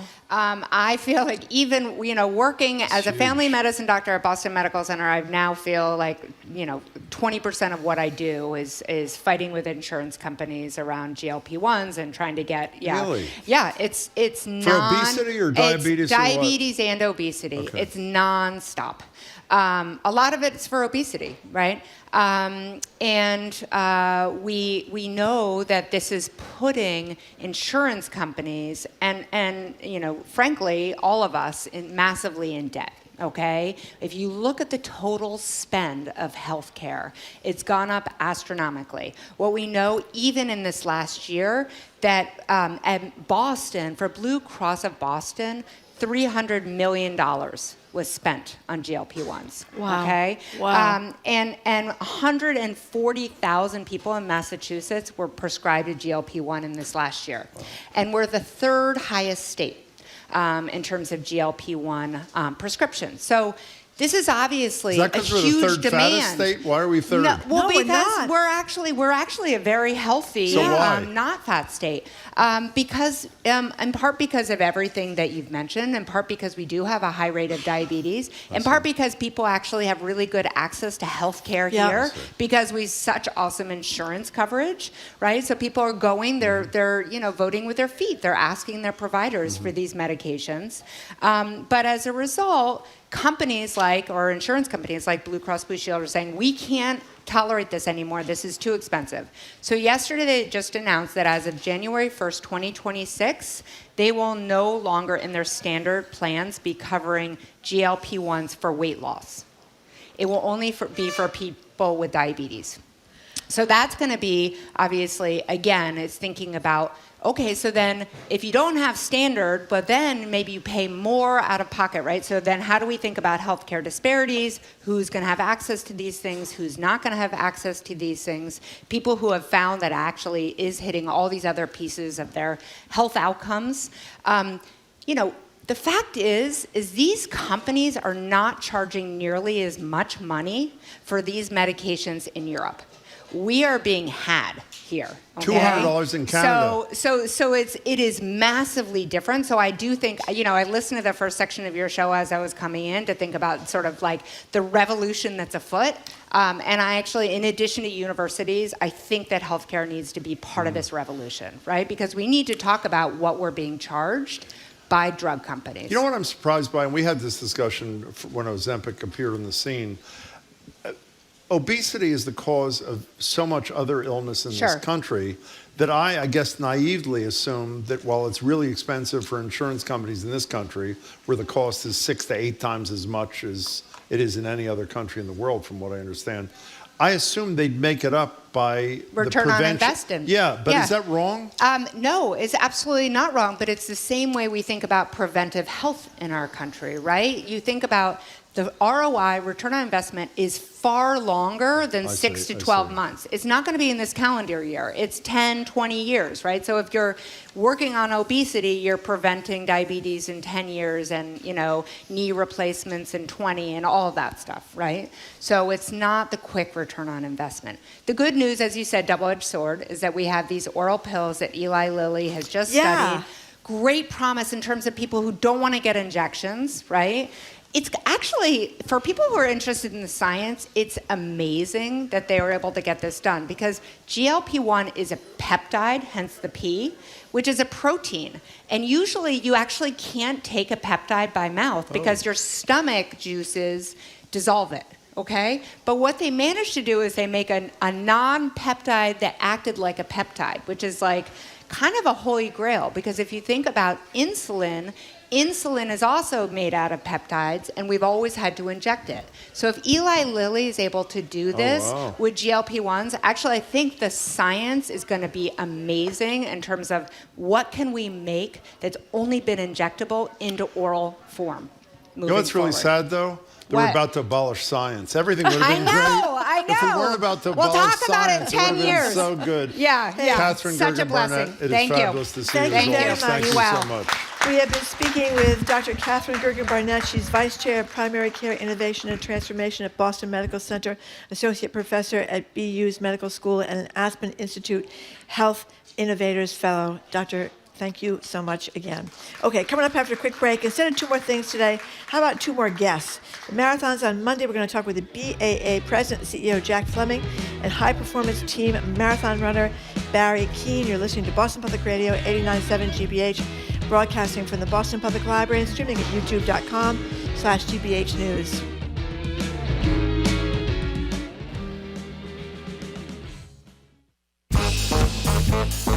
This week on Under the Radar with Callie Crossley, There are about 3 million Black Catholics in the United States, but no African American Catholic saints. When will the Saintly Six be canonized? Exploring Black Catholicism in Boston and beyond. That's Under the Radar with me, Callie Crossley, Sunday night at 6 here on 89.7 GBH and the GBH app.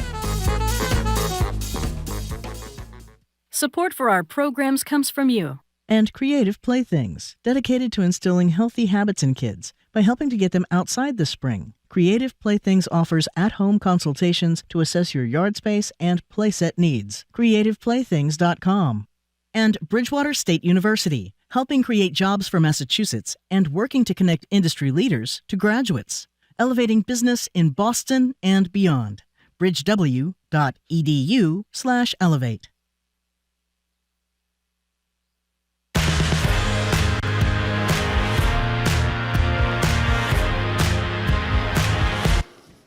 Welcome back to Boston Public Radio. Marjorie Egan, Jim Browder with Live at the Library and streaming at youtube.com/GBH News.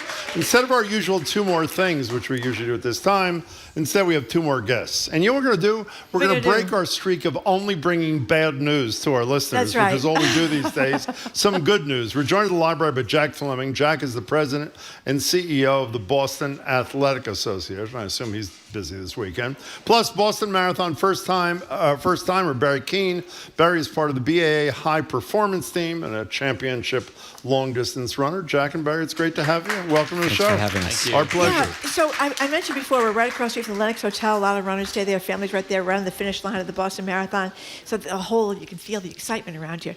Must be a little nerve-wracking for you, though. What's it like being at the BAA just a couple of days away from the big race? Well, our new office is actually directly across the street, so we've been able to see the build-out over the last week and the cooperation and the runners coming into town, and every day gets a little bit more, and it's truly been inspiring to us and our organization. The volunteers are coming in, doing their thing up at the Heinz Convention Center right now. It's the best time of the year. But you're not answering our question, Jack. You got to be nervous out of your mind, are you not? This is Friday. Monday is Monday. Are you not anxious? Jim, this is the 129th Boston Marathon presented by Bank of America. It's the 50th anniversary of the wheelchair division race. Oh, I didn't know that. That's great. It's significant. Bob Hall is a name that maybe people from locally would remember. He was first to the finish line in 75 with Bill Rogers, who that year won the first of his 4 Boston Marathons. There's a lot to celebrate this weekend. To answer your question, we have an awesome team. The 8 cities and towns have been fantastic. So it truly takes a Commonwealth. Okay, I'll take that as you're nervous out of your mind. Okay, we're done with you.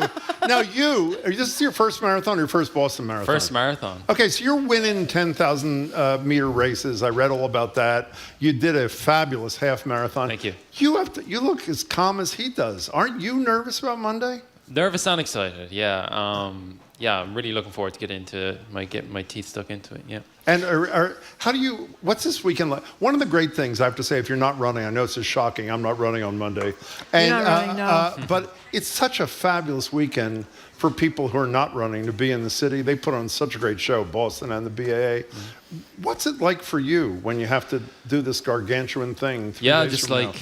A lot of it's just sitting in your hotel room trying to relax, saving the energy. You don't want to be walking around the city and taking all the good energy out of your legs. So just trying to do the least amount possible, eat well, hydrate, and try and put myself in the best position to run well on Monday. So you often read where people that do really well in 10,000 meters end up being the people that run the Boston Marathon. So why is that? And how long is 10,000 meters? 6.2 miles or so. 6.2 miles. So why is that transfer so successful? Well, I suppose when you're running in collegiate athletics, 10K is the longest distance that you can run. Yeah. So naturally, people are going to be, those kind of athletes are going to be predisposed to, transitioning onto the marathon as opposed to a 400-meter runner or a sprinter, So, I would say for 10,000 meter runners, most of them would progress to the marathon later on in their career, yeah. Okay, so you've got a lovely brogue. Oh. I don't think of Ireland as a place where there's all these marathon runners. Am I wrong? Yeah, like my coach, Mark Carroll, he ran it. Yeah, he ran it. Where is he? He's right down there. He's the head of the high performance team, head right? of the high performance team. Tell us about what that is. What is that thing? So the BAA, they put together a high performance team, sponsor us all to run professionally here in Boston and put us in the best position to, as run as fast as we can and hopefully get out and run world championships and Olympics and stuff. So, yeah. Barry just returned from 8 weeks training at altitude in Albuquerque, New Mexico, with the coach, and has just come back down to sea level. So we'll see what that looks like on Monday. Well, we talk about the Heartbreak Hills in Newton, and they're long, not that steep, but they're long, and that helps the high altitude to transfer to those hills? I would say that Barry has been replicating and training, simulating, I would say, wherever he is. So you could talk about your hill training. I feel like the Boston Marathon is definitely one of those courses where you have to train for the course. It's not something like Chicago where it's kind of flat and you can kind of go about training for a marathon the normal way. Is not maybe a great way to say it, but my coach Mark, we've been doing a lot of long runs and trying to simulate the hills and stuff, and I feel like we've done a good job of it. Do you think if you mention Mark's name enough, he'll be nicer to you? Is that what you're hoping for here? He's an awesome coach. Really? Yeah. You've been with the BAA 33 years. I did the math this morning. Yes, sir. How are I know you're the boss only recently. Remember back, as I'm sure you do, when you started and today. What are the major? Just looking out the window on Boylston Street right now, I truly see and believe, Jim, that runners are being regarded as rock stars. Atlantic Fish Company, Abe and Louise, or wherever else down the street, or North End, or wherever around town, you can see Boston reaching out and say, okay, you have a reservation? No, usually we have reservations here. Sit right down. Oh, wow, that's great. It's, look at the apparel that celebrates not only qualifiers, but those who have earned their place into the race by fundraising for so many, 175 nonprofits or 501c3s here. It's the goal is $45 million this year, and we're approaching 40 million when we last checked. So that's a whole new element too from 3 decades ago. Are you as crazy as that guy who works for you, McGilvray, who's been here in the past, and when the race is over, you run the whole marathon? Do you do that? I go out to the start, then I come back here, but our operations have grown over the decades, so he will run after he starts the race. He will, I think, fall into the back of wave 2, if I'm not mistaken. Really? And I will, with the rest of the team here, cover our operations for the rest of the day. Can we stay on good news for a second? Almost every story that has an international feel that we've done for the last few months has a horrible ending about people not being able to get in the country, don't want to come in this country. From what I read in the Globe, you're not having visa issues and you're in good shape. I'm not aware of any visa issues. In fact, our professional athlete director, Mary Kate Shea, we saw the buses coming in from the airport. I was at the airport yesterday meeting some folks, and everybody got off the plane, everybody got on the plane, and we have not seen that. Speaking of superstars, we've had both Bill Rogers and his college roommate who won the marathon ahead of Bill Rogers, Andy Burfoot, from Runner's World. And I have to say, the excitement, even in the audience, from people who are not runners, because they know of these, it's just so immense and such a good feel. I think as you're seeing or hearing about Barry today, and of course Mark, if you get to know him, I'm kidding. But, they're relatable, right? We can talk, everybody can run, you understand what it is, you understand what's going into it. Yes, there is the professional side of it, and Barry is professional to a great extent. But he's also quite relatable. You mean Barry, who really likes Mark? Is that what you're talking about, right. Barry? So what's your goal? Yeah, what's your goal exactly? What do you hope to do on Monday? Tell the truth. Come on. Top 10. I'd love to finish top 10. Yeah. I read your half marathon time, which sounded great to me. I don't know from nothing, but it sounded really good. Yeah. Is that real for you, top 10, do you think? I think so. Yeah, as everyone knows, it's a difficult course, and anything can happen on the day, and a lot of guys go out super fast and you can catch some of those guys in the last 6 or so miles. So yeah, I think it's definitely a attainable goal. What's the weather going to be? My understanding is not going to be too different from what we're seeing out there today. Which is nice. We'll have different weather tonight, Saturday and Sunday, but it returns to this. So it looks like one of those, right now, it looks like one of those rare days that's good not only for runners, but also for volunteers and spectators. How many volunteers do you have for this thing? 9,750. Wow. That is insane. Wow. And what are the we only have a minute left. What's the breadth of things that they do? A bib assembly, food assembly for the post-race system. They're distributing the package right now at the expo. Water hydration stations, of course. Officiating out at the start, checking people into the corrals, cleaning up. We have a green team. There's 300 areas. That's fabulous. Well, I have to say we're excited, and it's so thrilling to be downtown. So even 3 days we can look before. at Barry running and we can. cheer him on. What's your on bib Monday. number? Do you know yet? I actually don't know yet. You don't know yet? That should be my name, I think, on the front. No, we know what your name is. Yeah. But doesn't it has a number? His bib will have his last name Keane on it. Okay. K-E-A-N-E, All right. We'll look because for he's you. a professional. Cheer you. Great. Thank you so much for coming in. Thanks and for good luck having with Good luck everything. on Monday, too. We're We have thrilled been to meet speaking you. with Boston Athletic Association President and CEO Jack Flemming and Boston BAA High Performance Team runner Barry Keane. Thank you both very much for coming in. Coming up after the 1 o'clock If news, you're happy after it's the our race, media analysis. Whoa. Call us on Tuesday. Call us on the phone for 5 minutes. Will you do that? Will He do. says yes. Okay. Great. I'm sorry. We'll give him the number. Great. Okay. We're going to have our media analysis segment, Press Play. We're going to be talking with GBH's Callie Crossley and longtime Boston journalist Yawu Miller. That is right after the news. We're going to talk about NPR's problems with Donald Trump. And Trump again going after 60 Minutes and CBS. You're listening to Boston Public Radio, 89.7 GBH, live from the Boston Public Library and streaming at youtube.com/GBH News.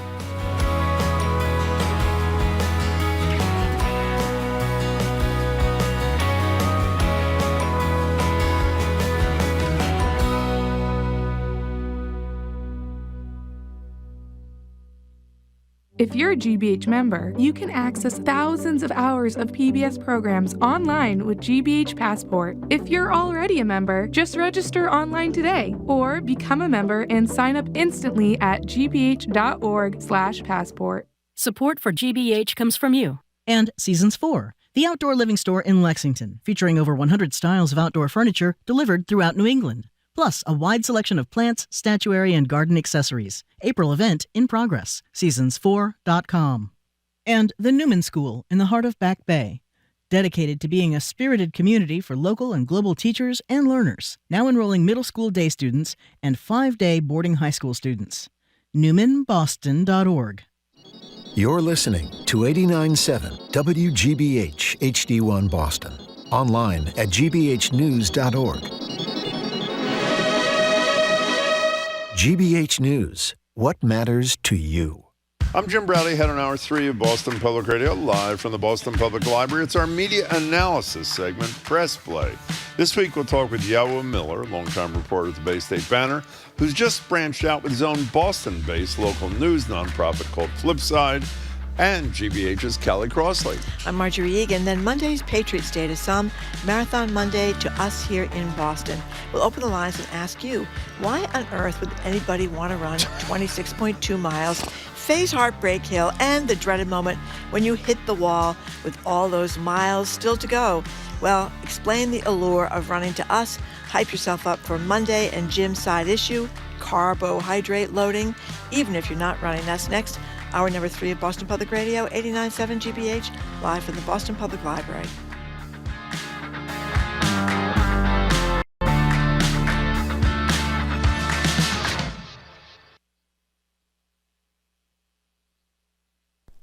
Live from NPR News in Washington, I'm Janine Herbst. Vice President Vance says he's optimistic about the U.S.-led negotiations between Russia and Ukraine. He made the comments in Rome as he met with Italian Prime Minister Meloni. Megan Williams has more from Rome. Just hours after Secretary of State Marco Rubio warned President Trump may soon abandon Russia-Ukraine peace efforts without signs of progress, Vice President J.D. Vance told reporters The administration is still holding out hope. So these negotiations, I won't prejudge them, but we do feel optimistic that we can hopefully bring this very brutal war, to a close. The vice president and Maloney also discussed trade, including Trump's recent 25% EU tariff, now paused for 90 days. Vance, a Catholic convert, is scheduled to meet with Vatican officials Saturday, though not with the Pope. For NPR News, I'm Megan Williams in Rome. President Trump says the U.S. plans to finalize a rare earth minerals agreement with Ukraine next week. But as NPR's Greg Myrie reports, Trump and his advisors are sending mixed messages about what the U.S.'s role will be in the Ukraine war. The deal on valuable minerals was supposed to be signed when Ukraine's President Volodymyr Zelensky visited the White House in February. But that meeting descended into a shouting match and the agreement was postponed. Trump now says it will be signed next week. Still, Trump says this about Zelensky. I wouldn't say he's done the greatest job, okay? I'm not a big fan. I really am. I'm not a big fan. Separately, Secretary of State Marco Rubio indicated the U.S. was growing frustrated with efforts to broker a peace deal in the Russia-Ukraine war. He said, quote, "If it is not possible to end the war in Ukraine, we need to move on." Greg Myrie, NPR News, Washington. A vigil will be held today on the Florida State University campus in Tallahassee for victims of yesterday's mass shooting. NPR's Greg Allen reports the 20-year-old suspect, arrested by police, is the son of a sheriff's deputy. Police say Phoenix Eichner used his mother's handgun to shoot 8 people, killing 2. Leon County Sheriff said he'd been a member of the department's Youth Advisory Board and had gone through extensive training with the department. The shootings occurred near Florida State University's Student Union building. Students locked themselves in basements and bathrooms while they heard gunshots being fired outside. Eichner didn't surrender when confronted by police and was shot and wounded before being arrested. Classes at FSU are canceled today, as are home athletic events through the weekend. Greg Allen, NPR News. Wall Street is closed today in observance of Good Friday. Stocks have lost ground during this holiday-shortened trading week. All of the major stock indices are in the red for the week, with both the Dow and NASDAQ falling about 2.6%. You're listening to NPR News from Washington. Good afternoon. With the latest from the GBH Newsroom, I'm Henry Santoro. In spite of recent reports, shoppers looking for eggs to decorate for Easter can readily find them at local stores. Richard Salerno is a manager at Wilson Farm in Lexington. He says they're fully stocked with white eggs, which are the most popular type for coloring. And he says the prices have stabilized. They've come down slightly, but they haven't come down too much. We have 18 packs. There's not 12. There's 18 in a package for $9.99, and we have medium regular dozen white eggs for $6.99. Similar prices can be found at Whole Foods and Stop and Shop. Trader Joe's selling a dozen large white eggs for $4.99. And because of the egg shortage, some have suggested coloring potatoes instead. A 5-pound bag of Yukon Gold at Wilson Farms sells for $3.99. Looking for cheap eggs is exhausting. Less than 24 hours after President Trump's administration put the brakes on construction of a new offshore wind project in New York, a Nantucket group has petitioned federal agencies to take the same approach with Vineyard Wind off Nantucket. In a letter delivered to Doug Burgum, Trump's Secretary of the Interior, as well as the Bureau of Ocean Energy Management, Act for Whales, the island-based nonprofit that has fought Vineyard Wind for years, called on the Trump II administration to rescind Vineyard Wind's revised construction and operations plan that was approved in January. Current reports that whether the Act for Whales letter will have any impact on the Trump administration's stance on Vineyard Wind or South Coast Wind remains to be seen. 63 degrees in Boston. This is GBH News. Support for NPR comes from NPR stations. Other contributors include Progressive Insurance with its Name Your Price tool, a way to see coverage options based on a driver's budget. Learn more at progressive.com or 1-800-PROGRESSIVE. Price and coverage match limited by state law.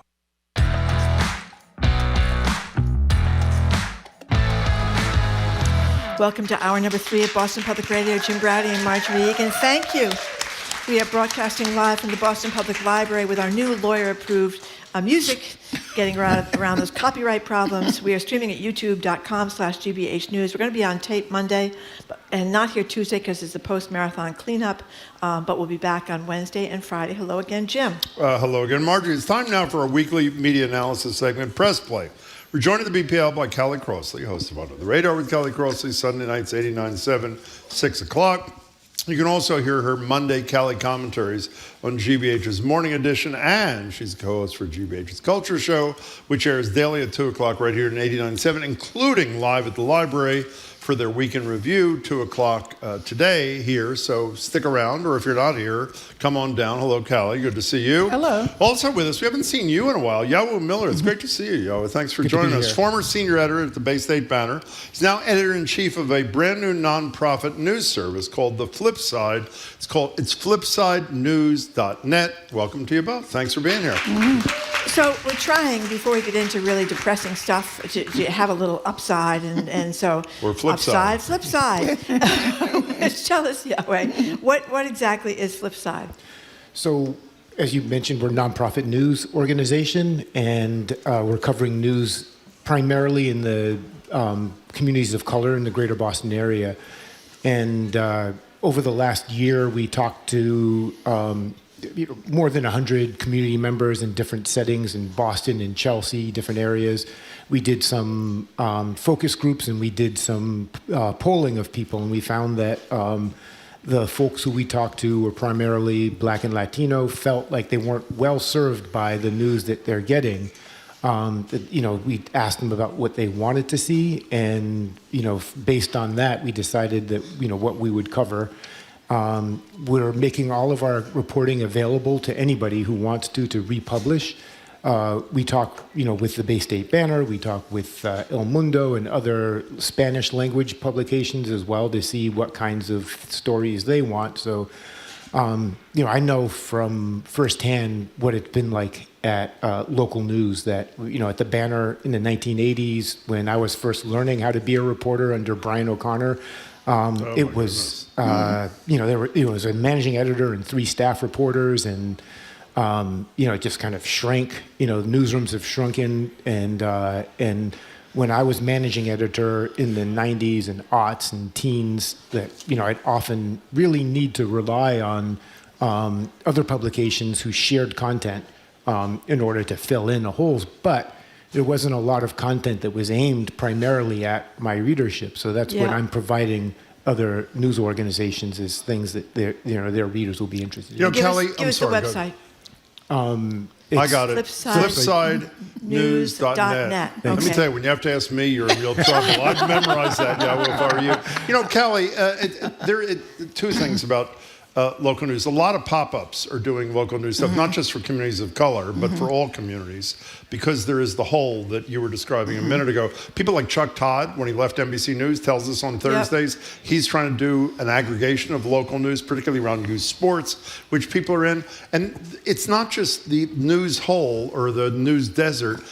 The other good thing, it seems to me, starting with you, Callie, is when you read the polling, while the trust in national media is on a rapid decline, the closer the news is to you, literally in your community, the higher the trust rate is. Is that not a fair statement? That is correct, and that also is something that our friend Dan Kennedy, as you know, has written much about. To remind people, his book is The Wired City, Reimagining Journalism and Civic Life in the Post-Newspaper Edge. And he has a podcast with Ellen Clegg called What Works, and that's exactly what they look at. Look at local news initiatives and what is working and why people are drawn to it and trust it. And it's because 9 times out of 10, 10 times out of 10, these are people who are from those communities and who know what would be of interest from the smallest thing to the large. I always use this as an example. I was driving down the street on Western Ave coming to work one day, and I was like, What's happening to the McDonald's? Where do you go find? Nobody big is going to cover that, but it's actually a big thing for those of us who are traveling in those communities, and you don't know who impacts. So Those kinds of stories, plus all of the other ones that have to deal with, death and taxes are important. But from that local and that hyper-local angle, you just can't beat it. Well, there's always a however. When you say one of the reasons people feel good about it is because, it's people who are connected to the local community, unless it's a robot unconnected to the local community. The downside is, as the whole media universe is, I think, getting the fact that local is where it's at, for lack of a better expression. There are a lot of operations, like Patch, for example, that are trying out these AI newsletters with very minimal human involvement. Is there a plus at all to this, or is this something to be avoided like the plague, Yawu Miller? I think the verdict is out. I mean, I don't see AI yet at a place where it can augment what people are doing. I mean, some people are using it, perhaps to good effect, but I don't think it's universally beneficial to news organizations as yet. And, I think the aim with AI in many cases is to replace the jobs that are being cut. I don't think that's a good thing. Is there an upside at all there, Callie Crossley? I don't think so. I mean, you could say, well, at least there is some, level of information or stories that'll get out there. But the example I just gave that's not going to rise to the level that a bot would pick up, because it doesn't have any meaning to them. Only a human person living in the area would have some sense of what that impact might be. So, I guess you could say, well, something, because the bots will have picked up, but usually from other people's work. Well, so here we are. I was thinking, when I think of AI in the news business, I think in terms of replacing copy editors, in a sense, that you get, because the reporter has to go out and do the reporting and ask the questions and get the story. But when you write a story and you're kind of, all over the place, that's where I think it could function so that more stories could be written more quickly. Copy editing, if you have a copy editor who's not culturally competent, if you have a copy editor from the UK, for instance, and they're editing, we've had that issue, like somebody from the UK, and it's just they don't understand the language use, that the idiomatic expression. Yep. So I think AI is not there yet.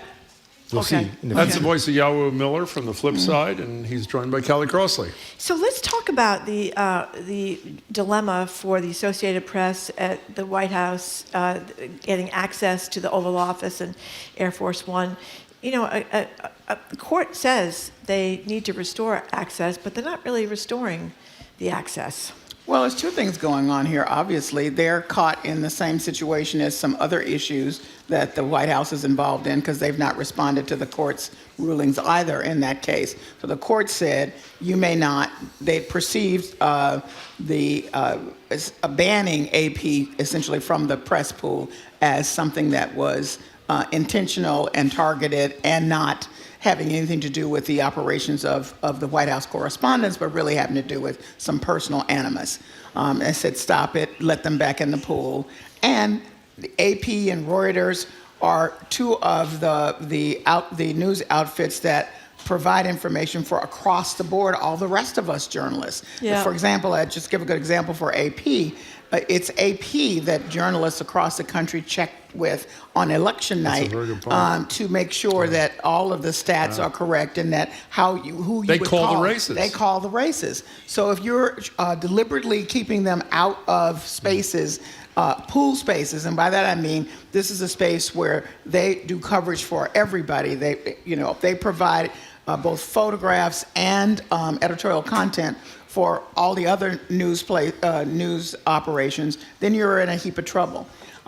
And so far, they've not let them back, except in some weird situations. Now, what the White House has said is that we are destroying what the White House Correspondents Association set up, which those are the folks who set up how the press should be run, which is correct. The president should not have anything to do with this.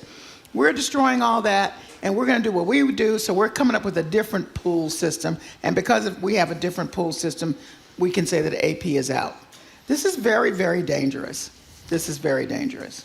Yeah, and as you point out, this is in line with ignoring a lot of other court orders, too, including those from the Supreme Court on Mr. Garcia that's in that prison in El Salvador. Yeah.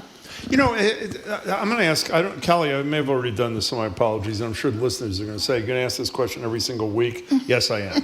So the fear I have after the Los Angeles Times and the Washington Post pulling back on editorials, whether it was around Kamala Harris or ultimately Ruth Marcus's piece about Jeff Bezos and another thing, is will this trickle into news coverage, not just editorial coverage? And I cite the two people on the show who had different opinions. Marty Baron told us that he stays in touch with a lot of people at the Washington Post, which he used to run, and he sees no evidence of that. And on the other hand, Chuck Todd says that he keeps in touch with a lot of people at NBC News, and he sees tons of evidence of that. Are you worried that there's going to be some layer of self-censorship as we go down the poll here, considering there is at the top reaches and editorial pages? Absolutely, yeah. Absolutely. I mean, I think we've seen that before in the media, like different forms of self-censorship. I think it could absolutely happen, and in academia, like with Columbia and Harvard, sort of preemptively taking steps to align themselves with the Trump administration. So, I don't think that news organizations will function substantially differently from academia. But isn't that horrifying? Because you don't know what you don't know, to sort of borrow a phrase from, you don't know that they're staying. And the example that I chose, that I'll choose again because it was so honest, when Ruth Marcus decided to leave the Washington Post, and she said what the two pieces were that didn't run, one about Bezos and the other, I think, about all the tech guys. I think that was, whatever the thing was, she acknowledged that in two pieces she wrote, that she scaled back her criticism of both Trump in one and Bezos in another. Now, she's a columnist, but I don't know what the fix is except courage. And courage is in fairly short supply with some wonderful exceptions. So is there a fix? I mean, how do you know what you don't know? I agree that courage is what will, what could potentially like put a stop to this, or at least stem this. That when we see certain people standing up, like, Harvard took a stand finally. Everybody says finally, by the way. Who's mentioned Harvard? I'm glad you did. Go ahead, keep going. No, it's finally. People will take that as a permission for them to do the same. Just as people can be cowed by intimidation from the administration, people could also be inspired by courage from the opposition. You buy that? Well, I'm going to bring back, since you asked the same question, I'm going to give you the same example that kind of put a little chill for me. Please do it. Which was looking at ABC one morning after the decision by ABC to settle an argument that every expert, legal experts and journalism experts, said they obviously could win, but clearly the corporate bosses said, we don't want to get into it, so we're just going to settle this, which put George Stephanopoulos in a kind of a trick bag, because he was the one that used the wrong word. Just to be clear about what he did, he used the wrong word according to the New York judges, referring to rape and Donald Trump. So with E. Jean Carroll instead of sexual assault, which exactly. is what the verdict was. In any other state, he could have used the same word, would have been fine. But the Trump people filed suit and said, hey, this is not fine in New York, and you use this word. So just so people understand what the deal was. So they settled that. And then the next time I see a story that has to do with the administration, Michael Strahan on the morning show is doing the interview with the government official, not George Stephanopoulos, who is sitting 2 seats away. That is not, with respect, Michael Strahan's strength. Michael Strahan, for those who don't know, before this was a phenomenal football player and a great entertainer. Yes. But he's not a journalist. That's right. He's not a journalist. Yeah. Well, what do you think about the whole 60 Minutes efforts? I mean, the president has said they should, lose their license. He was mad before the election. He said that they doctored an interview with Kamala Harris to make it to make her come across better. They didn't. It was looked into. It was just about timing there. And I guess he's now mad at a piece they did a while back about, I think it was just last week actually, about Greenland and Ukraine, and showed the suffering among the Ukrainians there. And the pushback against the Greenland residents. Exactly. And I guess he got ticked off about that.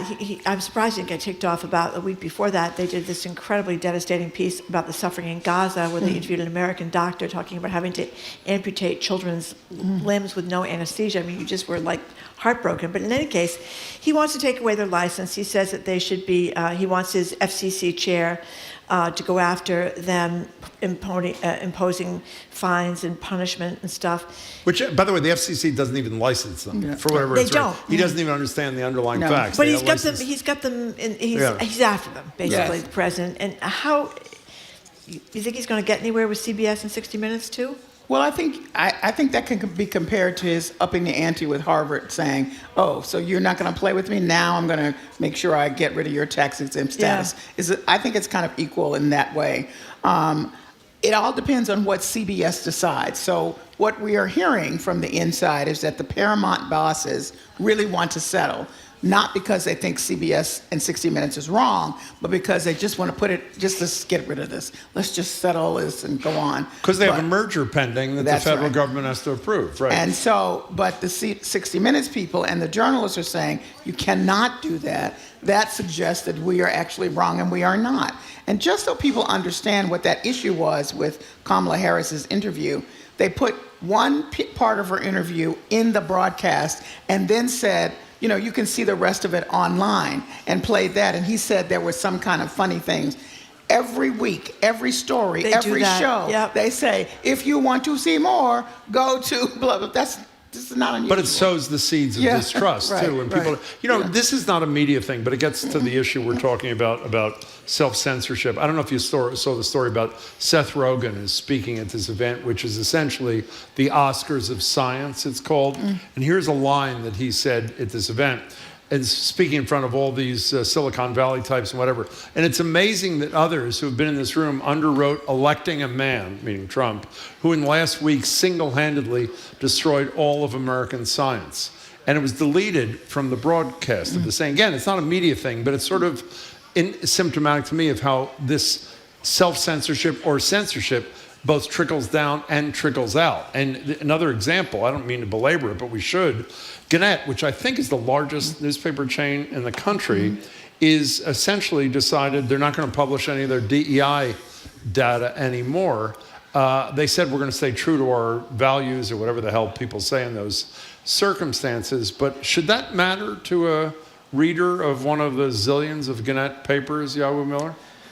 I think it should. I mean, I think that we in the news media value transparency. We want to see the data. I mean, a big part of our job is getting government to disclose data, getting corporations to disclose data. If a media organization feels like they can't do that, then we're in trouble.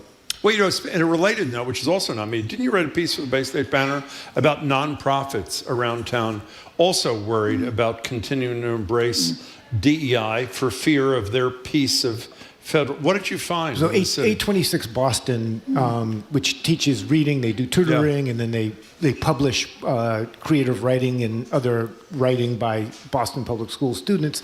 They received about $250,000 from the AmeriCorps program. So they had AmeriCorps Vista workers going out into the schools, and because in the schools, if the Trump administration required them to sign or certify that they weren't promoting DEI, which is, this, whatever the Trump administration believes that is. Right. But I mean, essentially, a lawyer told them that could be, if they're in a classroom in a Boston school where they're teaching about slavery, if they're teaching about the civil rights movement, et cetera. So, and the executive director, Corey Yarbrough, just said, we can't do that. He said, we can't do that. And he discussed it with the board, and they said they have to forego that funding and forego those Vista volunteers. So now they have to find other people find more funding and find other people who are willing to go into the schools and, do that work.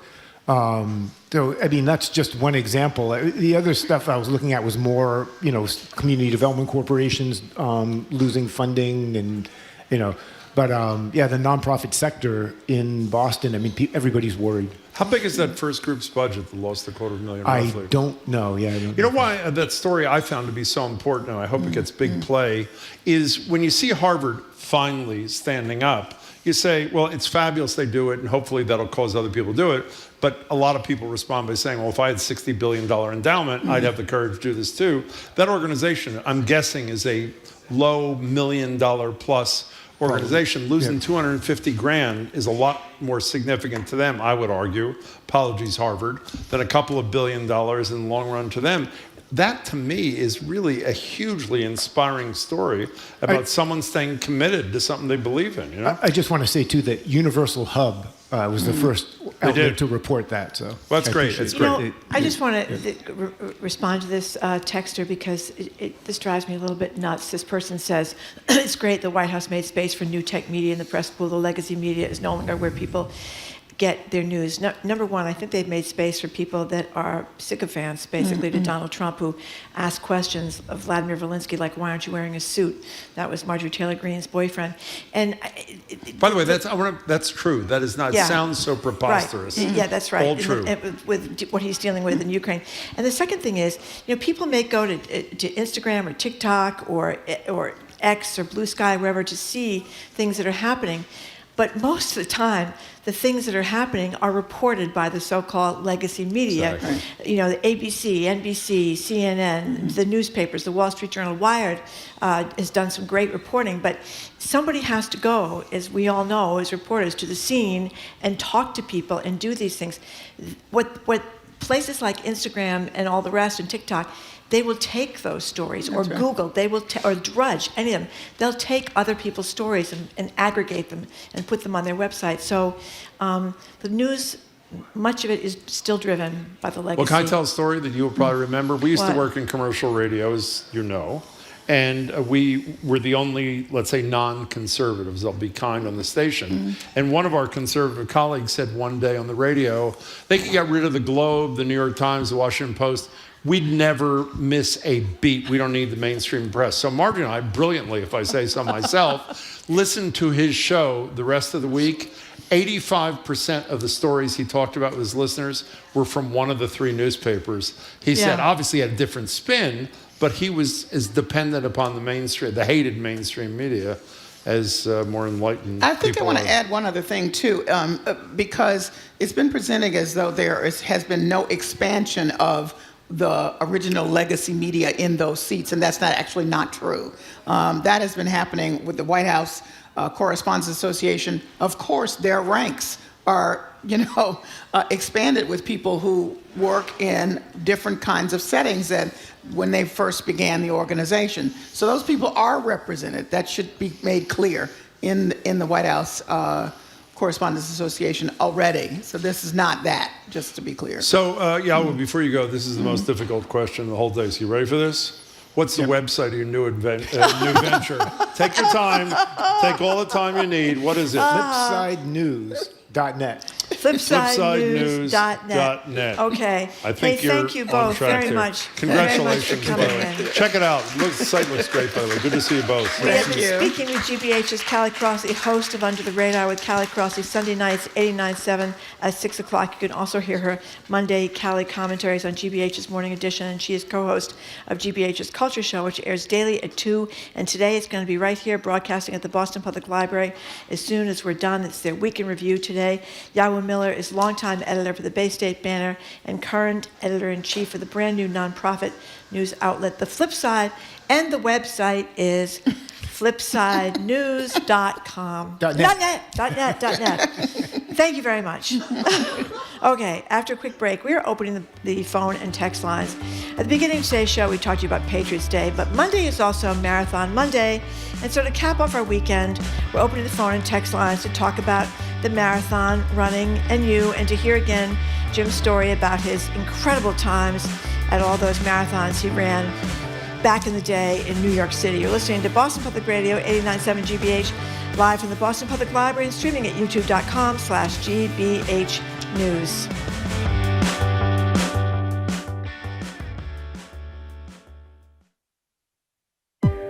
A new podcast uses folk tales to explore the richness of Sudan's culture and history at a time when the country is mired in a devastating civil war. When you hear the music, read the literature, taste the food of a people, you come closer to them. I'm Elsa Chang, folk tales from Sudan on All Things Considered from NPR News. Today at 4, here on GBH News 89.7. Our programs are made possible thanks to you. And Brook Meadow at Cobb Corner, an assisted living community offering wellness, care, and support services, including an on-site exercise physiologist to help seniors stay physically active. More at brookmeadowslr.com. And Native Plant Trust, a source for pollinator-friendly plants, available at Garden in the Woods in Framingham. More at nativeplanttrust.org.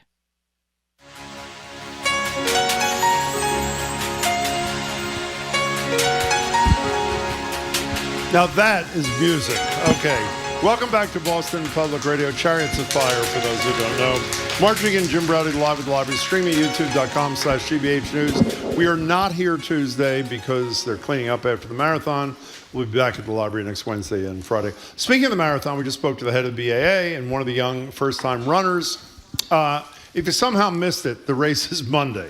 Tens of thousands of runners with those numbered bibs and the neon short shorts will descend upon Hopkinton to take part in the 129th Boston Marathon, clogging streets, peeing in bushes, whatever they do, and running brilliantly, I should say. You could make the case more than any other competitive endeavors, running is the sport, I think it's fair to say, most ingrained in Boston's DNA. So until 2 o'clock today, we're going to open the phone and text lines to hear about what running, and running the marathon in particular, means to you by calling or texting at 877-301-8970. And when I say means to you, I don't mean just people who are running on Monday, but people who pay attention to the running. If you are running, how are you preparing with 3 days to go?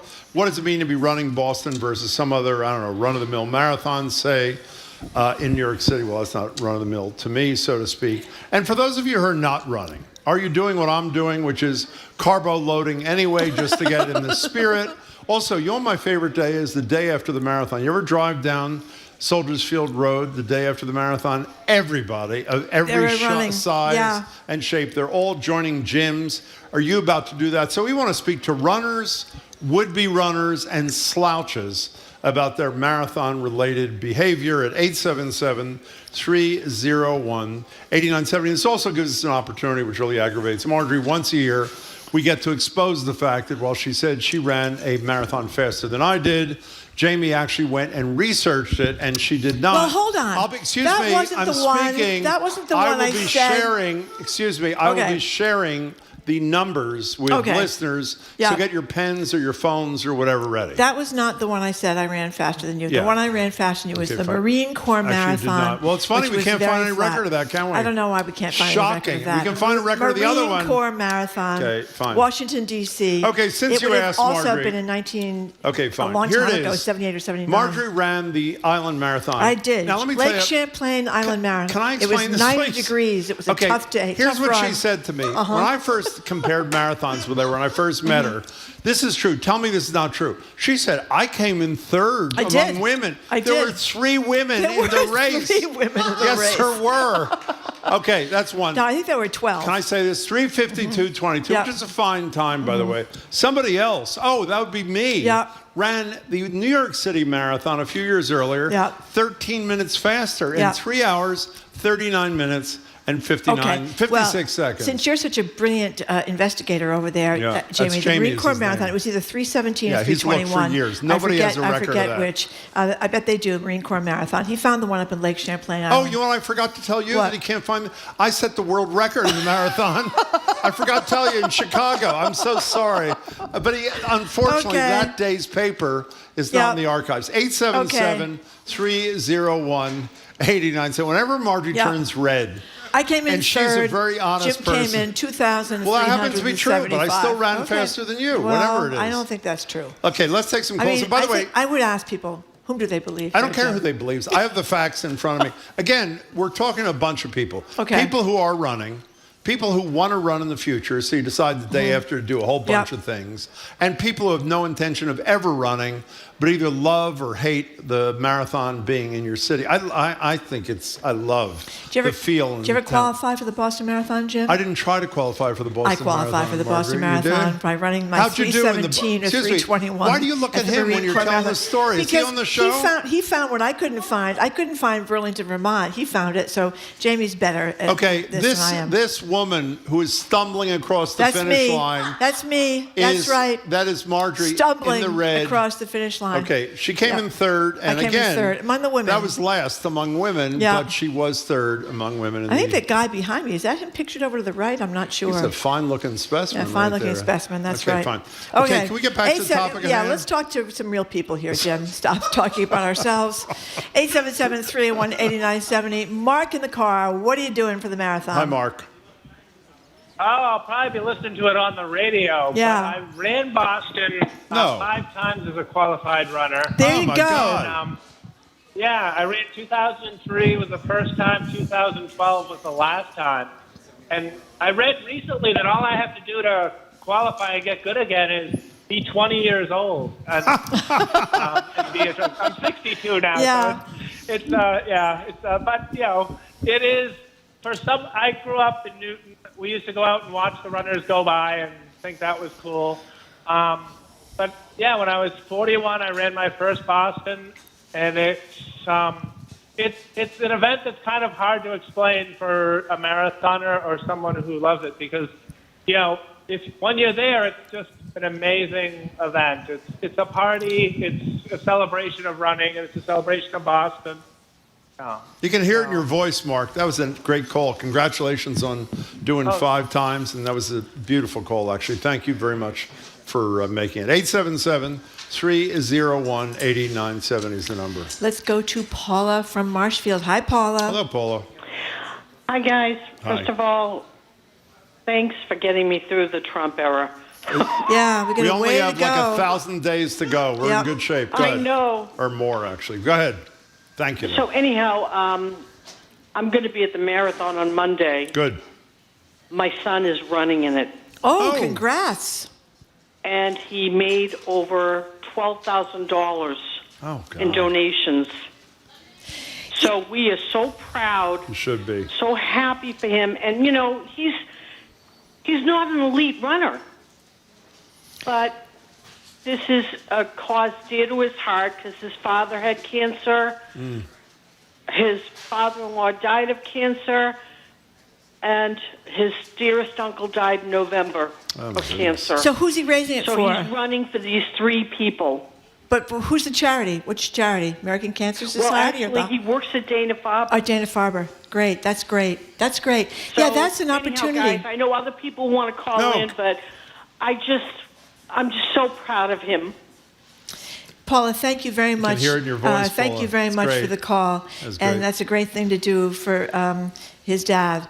That's the thing that people may not know about Boston. You qualify for Boston. I think you have to be less than 3:30 for women. I'm not sure what it is for men. Oh, then you wouldn't have made it, unfortunately. Well, I would. 3:17 and 3:21. I forget which one it is. Well, it wasn't either. Jamie's going to rescue me No, here. he's not. Go ahead. But anyway, but if you can raise money. Now, I know somebody that did it 2 years ago, they had to raise $10,000, which is a lot of money. But you can be a slow runner, and if you raise that money, you can still run the race. Right, so there's a set number of spots. There's a certain number of spots. Not everybody that qualifies gets in. It's such a big number of people that do qualify now. But so you can be kind of a 10-minute miler and raise a lot of money for charity and still run the Boston Marathon. Marion from Narragansett, hi. Thanks for calling. Hi. Hi. Thank you for taking my call. Sure. I am calling as a proud mom. My daughter she created an app. It's a free app that when runners are running, they can hear motivational, they call it. It's called Taller Hype. And they hear a hype right over their earbuds from family members, from anybody who wants to cheer them on, and they hear it in real time. And then when the hype is done, there's a place to click if you want to donate to their cause. That is fabulous. What's the name of the app your kid created again? The app is called Hollerhype, HOLLARHYPE. That's great. Why'd she do it? It's just amazing. Why'd she do it? Well, I'll tell you, she was a runner in college, and she was thinking one day, you know, sometimes when you're out training and you just don't know if you can get through it, how nice it would be to hear somebody go, come on, you got this. Before you go, Marianne. Sure, it's Hollerhype, HOLLARHYPE, and it's a free app, Fabulous. and it's really amazing. Well, you're a good promo person, and your daughter did a great thing. Thank you for that. You know what they have now too? You're the person that you know that's running. They have a little thing on their phone, chip on their phone, which enables you to see where they are in the race. So you know when they're at 2 miles, 6 miles, 10 miles, and it's pretty cool. If you don't want to be out there the whole time, especially if the weather's bad. You know when your person is coming, so you can go down and cheer them on. You know what you can also do in your phone? This is you may know this is in your phone now. You have a calculator in your phone. So you type in 3 hours and 52 minutes, and then you type in 3 hours and 39 minutes, and you can figure out which is faster. It's incredible. You can do that right on your phone. Okay. Thank you. Listen to this. This person said they just came in from Chicago to Boston last night. The plane was jam-packed with incredibly fit-looking people of all ages. Maybe proud to be a Bostonian born in Boston, but it was intimidating as well. 877-301-8970. We're talking about, and anyone who wants to talk about their pasta strategy for the night before. Did you do carbo loading before you ran the marathon? You know, it was so long ago. Nobody talked about that kind of thing. We didn't even have the nice shorts, no running bras. You had to put gauze around the shoulders of your bra so it wouldn't cut into your...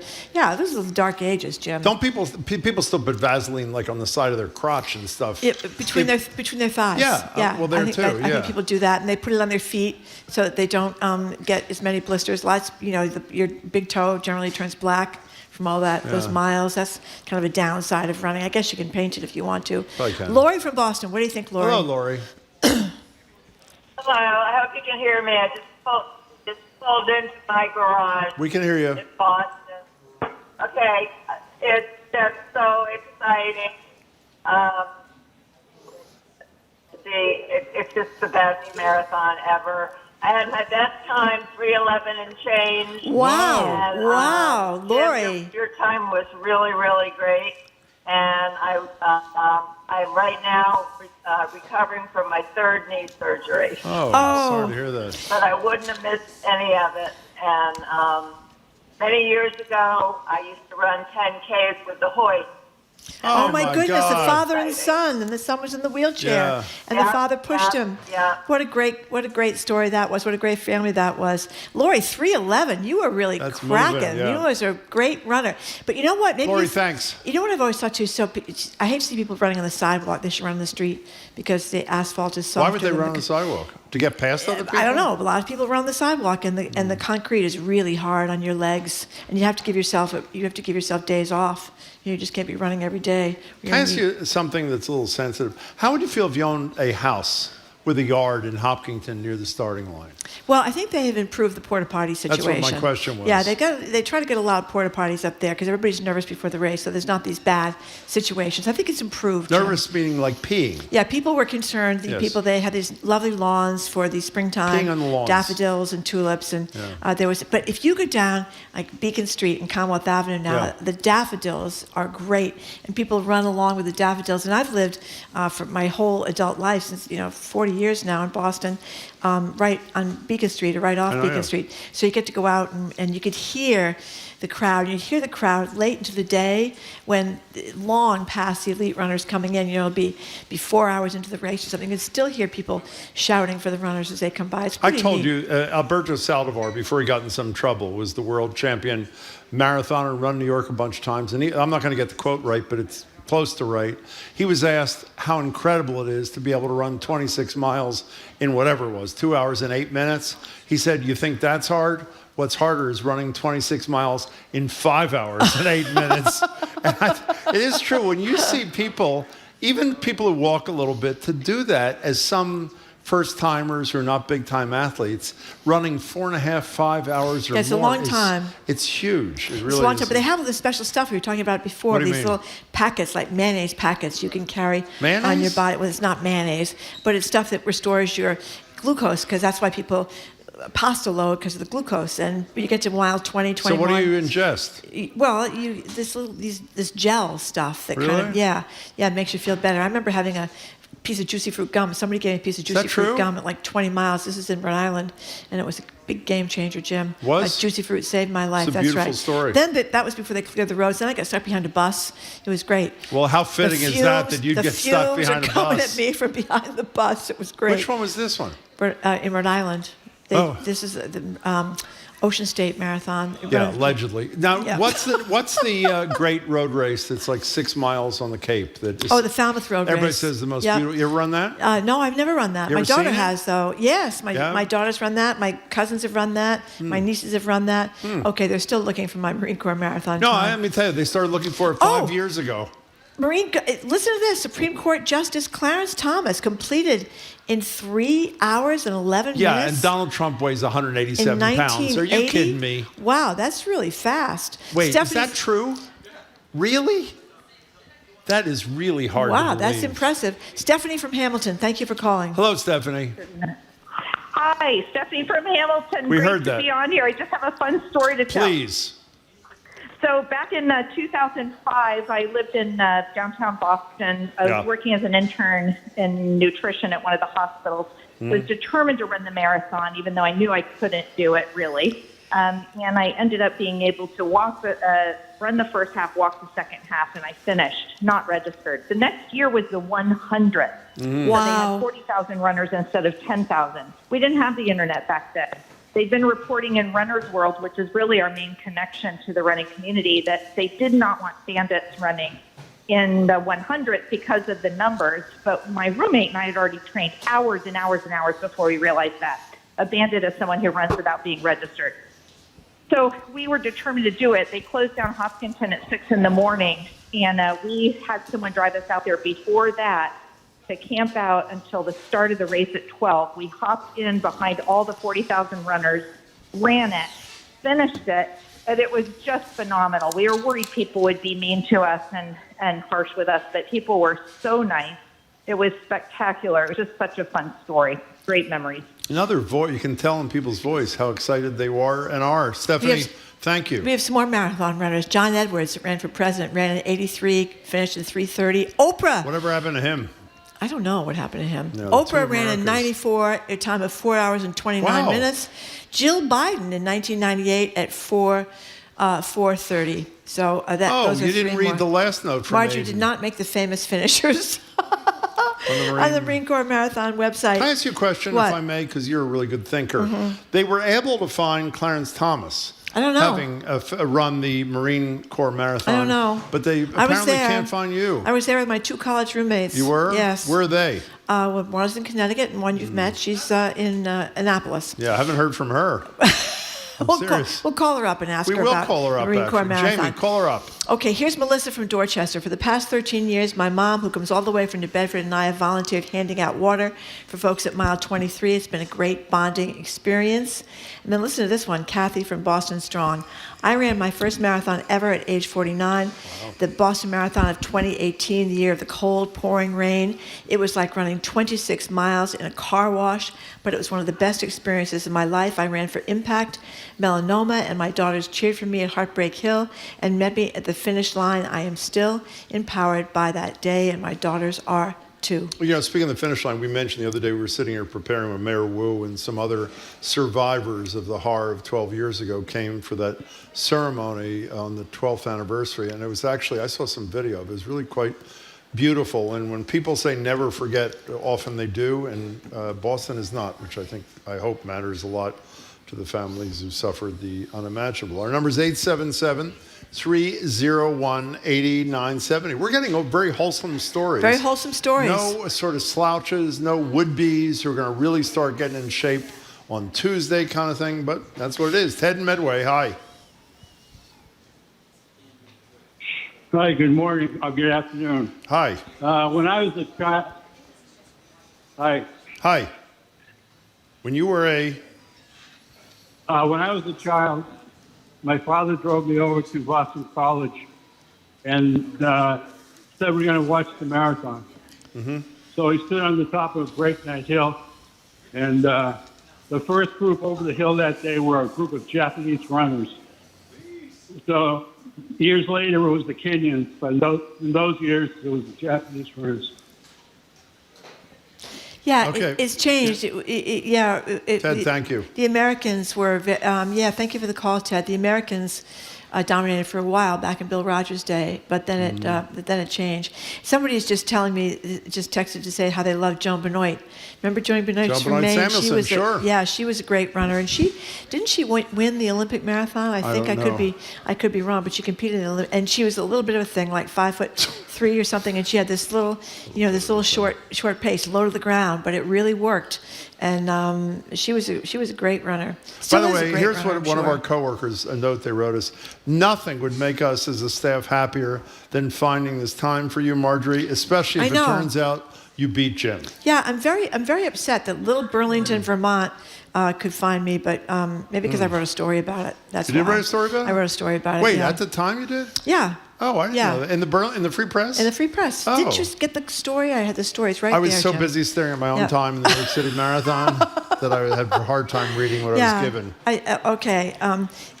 Let's go to Erin in Boston. Hello, Erin in Boston.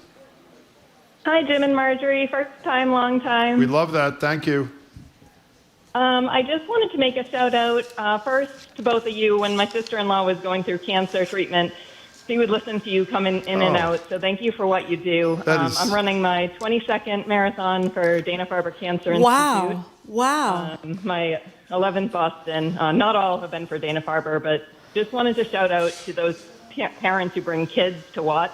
Yeah. My own dad did that when I was growing up, and I still credit that with my inspiration to get into running. So thank you for all of those who show up and the kiddos on the course. And thank you for the story about your sister. That really means a lot to us. Thank you for sharing that with us, Erin, and thank you for calling. We really appreciate it. 877-30. Thank you. 877-301-8970. Here's a 1991 Bandit. That means you kind of You're not allowed sneak to into the race, but you get there there anyway. But this is Rama from Central Mass. That has been a family tradition for years and years. His brother Franco ran 7 marathons, and he thinks 2:47 was his best time. That is really, really fast. A lot of foreigners are worried about the future marathons. I guess it's okay this year, because a lot of African We heard what runners. Jack Flemming said. No visa problems at all, which is really and they made wonderful sure but surprising. they made sure there were not going to be any visa problems. John from Portsmouth, thank you for calling. Hi, John. Hi, first time, long time. Thanks. Thank you. I was just going to give you my little experience. Please. With Boston. I've done it 3 times, 70 degrees, all 3 times, or warmer. It was a horrible, horrible experience until you take that last left and you feel like you're running into Gillette Stadium during a football game, which it's staggering. It truly is staggering. I've run other marathons, but I've never had that experience of this is what it's like to be a pro athlete. Yeah. Running down the street with people cheering you. Amazing. I love that. I love it, particularly juxtaposed with what you say. Most people who haven't run long distance think warm weather is a great thing. Obviously, it's a nightmare. But what a finish. John, that is great. Thanks for sharing that story with us. So, Jared Bowen's here. You have run marathons, is that not correct? I have. What's your fastest time? I hate to be competitive, but what is it? I don't remember my fastest Another time. one who doesn't remember. You know what Jared. doesn't remember means? Slower than yours. That's what it means. What'd you run? What marathons? I did the Marine Corps Marathon in D.C., and I did Boston. You did? When did you do Boston? I think it was 2010. And you don't remember your time? Well, that was a long time ago, Jim. Well, I understand that, right? I remember my time. It was like 80 years ago. When I ran New York. Did you just look it up? Is that why? I had to look it up. What was your time? 3:39. Thank you. I don't remember my time. Thank you very much. Are you into this? You can be honest. Are you into this whole weekend deal? Oh, I think this is so fun. I was just at the Old North Church the other day, and it was so wonderful to be there, knowing what was happening 250 years ago, and to just look at the landscape, look at the harbor, and what? Why are you doing that? Because they're joking with me. They're saying they found my time, but they really didn't. Everybody knows you didn't run the race. It's okay to give it up. By the way, I saw your picture on Boston.com, which was a picture from, I think, Fox 25 of you at the church giving an award to Ken Burns the other day. Yeah, it was a great photo. Yeah, he received their third Lantern Award. What he is gave that? a fantastic speech. He climbed up into the pulpit and gave did he this really? great speech. It was really, really wonderful. And to have this man talking about history and to talk about revolution, as you were talking about earlier with Harvard. That revolution, the one that started at the Old North Church or out the door of Paul Revere's house, it's a pretty extraordinary moment to be able to live here and be here and just look around and really take stock of all that has happened in this great history. So what are you doing at 2 o'clock in exactly 4 minutes? We'll talk a little bit about the 250th. We'll also talk about, I know you've done this too, the space flight and how they were quickly brought back to Earth with all of this criticism. Some people think it's like the fake moon landing. You know this, right? Some people are saying there's some video with the door with Bezos that suggests they. Okay, whatever. Go ahead. Keep going. So he tripped over a sandbag when he was opening the door on the set of the studio. Is that what the whole thing was? I don't know. And then we'll talk about an artist, an architect on the path to sainthood, and this whole nostalgia thing that's happening right now with Phantom of the Opera coming back, the Breakfast Club cast reuniting after 40 years. So we're doing a lot of looking back this week. Oh, wow. Wow. Okay. Okay, we'll be listening. Okay. Jared Bowen and the Culture Show, Listen to exactly this. 3 minutes away. Listen to this. For a couple of years, I Thanks, had the Jared. opportunity to work with Dana-Farber's medical team that provides medical care to runners when they finish the race. No more dedicated group of healthcare professionals to the runners and their welfare. In the hours after the bombing, these medical workers ran to the bombing site, not away from it, and they should be saluted. Well, that's why, as we know, the astonishing thing, other than the people who were killed, those who were injured, not one of them, every single one of them survived because of that kind of care. You need to read the end. Oh my God, I just threw it in the garbage. Yeah, just threw it in the garbage. Get it back. Get it back. Marty doesn't have a last page. You talk for a second while I find it, okay? Yeah, this is Boston Public Radio. I got it. Thank you very much. Okay, keep up with us 24 hours a day or our podcast. Check out our TikTok page at Boston Public Radio. And on Monday, we've got a replay of some great guests. Peter Wolf, Gina McCarthy, former head of the EPA, Christopher Meisen, Joanne Chang. On Tuesday, we're live, not at the library. I'm thrilled about this. The president of Wesleyan, Michael Roth, is going to join us. He was one of the first to have the courage to stand up and all that sort of thing. I want to spend a minute, though. We want to do a special congratulations and thank you to our spring intern, Tamsin Vidal, who's leaving us today. She has been nothing short of spectacular. She joined us from BU's graduate school program in journalism. Before that, she was at Sirius XM, whole bunch of things. She's been great. Where are you? Yeah, thank you very much, Really Tamsin. been wonderful. Thank you for everything. So much. And special thanks to other people, but they know who they are. In any case, stay tuned to the Culture Show, their weekend review, which starts in a minute or so here. You're listening to 89.7 live from the Boston Public Radio.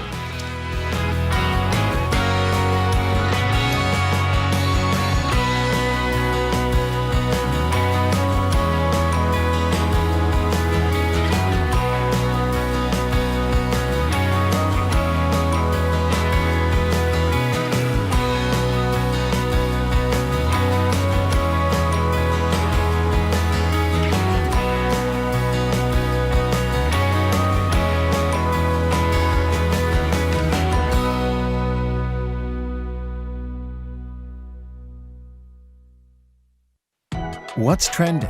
What's interesting? What's going on around town? We're talking all things arts and culture on The Culture Show, next on GBH 89.7. Funding for our programs comes from you. And Atlantic Design Center by Eldridge Lumber and Hardware, committed to helping you achieve your vision for a new kitchen or bathroom and guiding you from design to completion with showrooms in York and Portland, Maine. AtlanticDesignCTR.com. Dame Mary Berry knows a thing or two about cooking up a feast, so she's lending a hand to novice cooks who want to surprise their loved ones with a special get-together. Watch Mary Berry's Fantastic Feasts tomorrow at 4 on GBH2. You're listening to 89.7 WGBH HD1 Boston. Online at gbhnews.org. GBH News. What matters to you?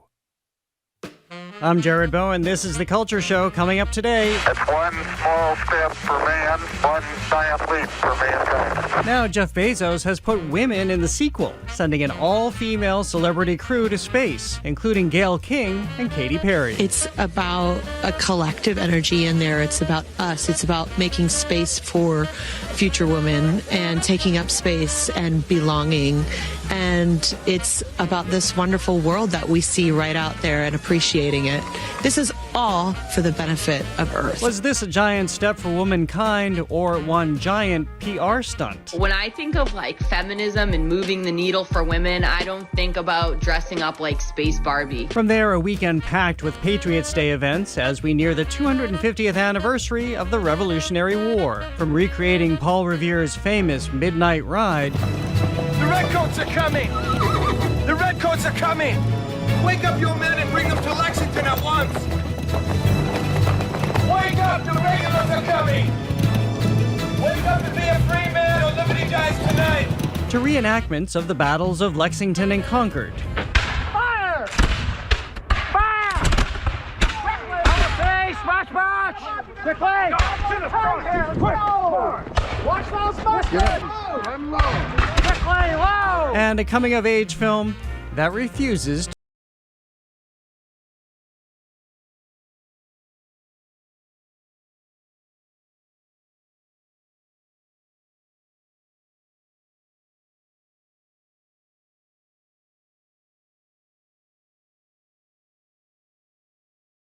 Questions? Yeah, I got a question. Does Barry Manilow know that you raid his wardrobe? Give you the answer to that question, Mr. Bender, next Saturday. Don't mess with the bull, young man. You'll get the horns. Don't worry, if you're a fanalo, we'll get to Barry Manilow's Farewell Fire Festival. The much-anticipated sequel, shocker, has been postponed. Fool me once. Shame on you. If fool me, we can't get fooled again. We take on that and more right now on our Arts and Culture Week in Review. The Culture Show is made possible in part by a generous contribution from the Fiducia Fund, proud to support this station's arts and culture programming. Welcome to The Culture Show, live from the Boston Public Library. I'm Jared Bowen. I'm Callie Crossley. And I'm Edgar B. Herlick III. We're going over the week's top arts and culture headlines, starting with the all-female crew who blasted off to space Monday and was then blasted again when they touched down, with critics calling the 11 minutes flight a stunt, sexist, expensive, obnoxious, and a waste of space. Yes, they were brought down to Earth real fast. All right, I know from our editorial meeting that we're going to have a little bit of a division here on the table. But, of course, this has been in the works for months. This was Blue Origin, the space flight that took up Katy Perry, Jeff Bezos' fiancée, Gale King. I happen to be a big Gale King fan. I watch CBS every morning. I've heard Gale talk about this for months and months and months. Saw her lean into her fears, and then the backlash happened when they came back to Earth. This wasn't supposed to be a personal growth moment for Gale King. For that, there are many spas and meditation centers. Boy, but you love Gale King, don't you, Callie? I mean, this was ridiculous. They did 3 hours round the clock of every moment she furrowed her brow or stepped out. Come on, people. That was not the case. It just wasn't. You know, if this had been a real trip with, and there are some real scientists that were included in the group, okay.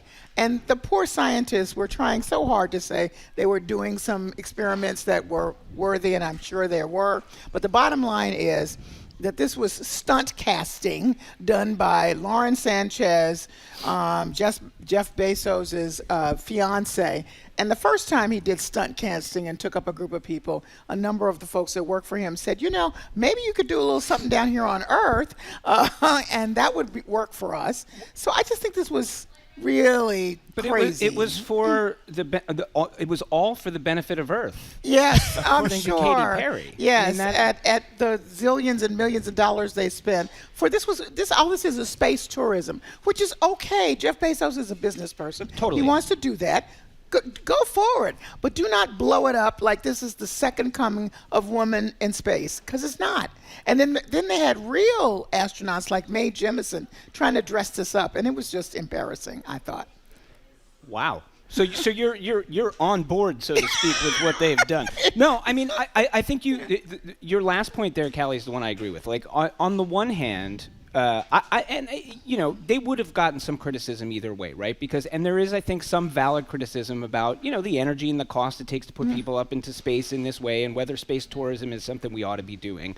But to your point, that is exactly what this is. And I think where most of the backlash is coming from, and I do understand, is that it stretches credulity.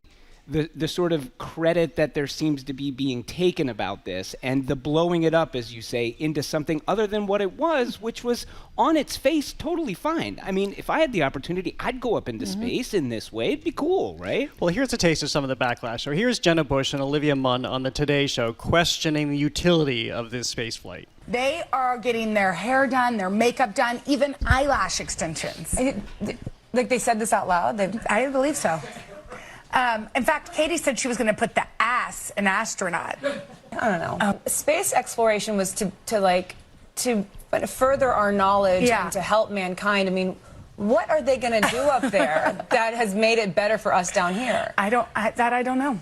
Well, we can understand a little bit of the effect because here's Gale King on Inside Edition recounting her space flight experience. It was surreal for me, but I feel so proud that I did it because I would have never thought that I could pull this off, to be honest with you. It gets very, very, very quiet and still. And that's when you just sort of look around and you see the planet and the dark sky and the neon blue line, and you feel, wow, we came from there. But the bigger thing is what it's doing to young girls and young women. Men have come up to me. They said, the fact that you did that makes me think maybe I could do that too. So this was the first all-female space flight, and now obviously a lot of Callie's looking at me. Callie is pouring the haterade. Yeah. I feel it. There's a lot of haterade. I feel it bouncing off you and hitting me, Jared. I mean, it's woo. But there was so much conversation about this, and granted, they are not astronauts coming out of this. Thank you. Let's throw that term away. They are passengers on a space flight. Although it's like getting on the Amtrak train and going to New York, except they went up to maybe space. There's a whole debate actually about whether they even went to space based on the limits and how far they went. But this got a lot of attention, and it brought people to understand what this entails. And then there were the other people who were the detractors saying, well, this is outrageously expensive, the pollutants, what this is doing to the environment. But this came from a lot of celebrities, when frankly I was thinking, as they're saying they should do better things with their money, these are celebrities who are in fancy hotels, eating at fancy restaurants, flying across the country to make these television appearances. So this is part of the backlash that I didn't quite understand, especially as they're taking on the notion of wealth here. So I understand both points of view. I did think it was really gross when Katy Perry held up her set list for her upcoming concert. This is you going into space is not about you promoting your concert. It's supposed to be promoting much more about humankind. I understand it all, but I don't quite understand. Again, sorry, Callie, the complete haterade. Well, let me explain the haterade. It's one thing if you're actually doing something, and you claim that this is something it's not.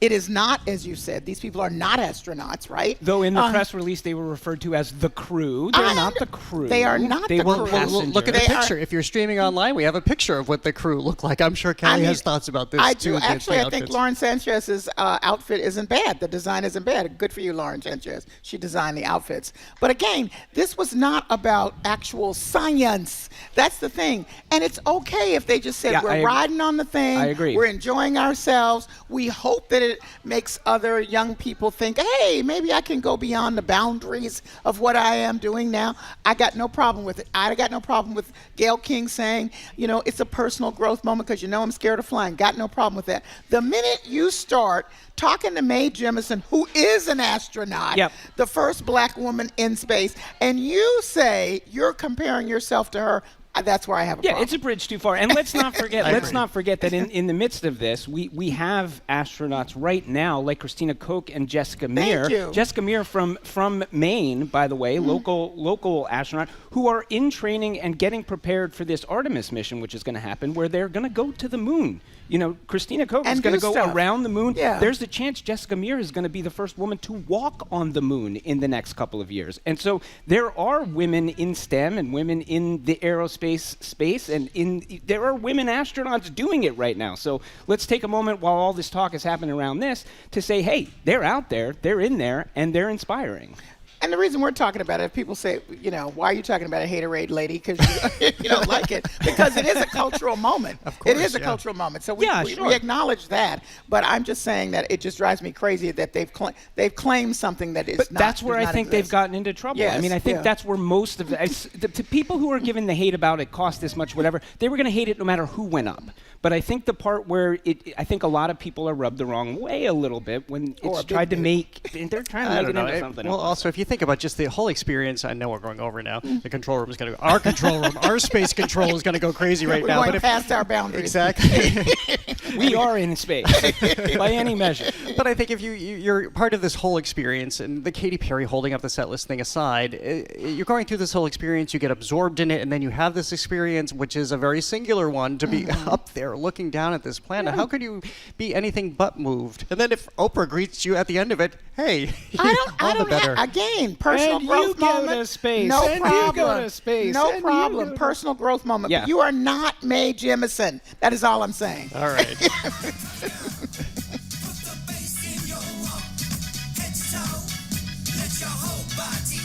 Here's a little production lesson for anybody at home. This is the control room taking back control by just playing music at us. Houston, we have a problem. So that music is suggesting, well, from Blue Origin to the orange carpet. This week, the WNBA draft picks dressed to impress. We were just talking about the spacesuits. Well, this is so wonderful because we've seen this with the NBA as well, and the WNBA is really stepping this up. We saw the myriad outfits and ensembles. We've seen the fashion industry partner with the WNBA and these players for the really exciting draft pick this week, and people were looking really good, and it just draws even more fabulous attention to this league. And let's start with the fact that these are all talented players. So they brought their talent, and then they just like to dress up, which I'm all about. I just think it's fabulous to see them off the court and, just embracing all of their womanhood in a different way. Russell Westbrook, who is an NBA player, picked the outfit for one of the popular young women.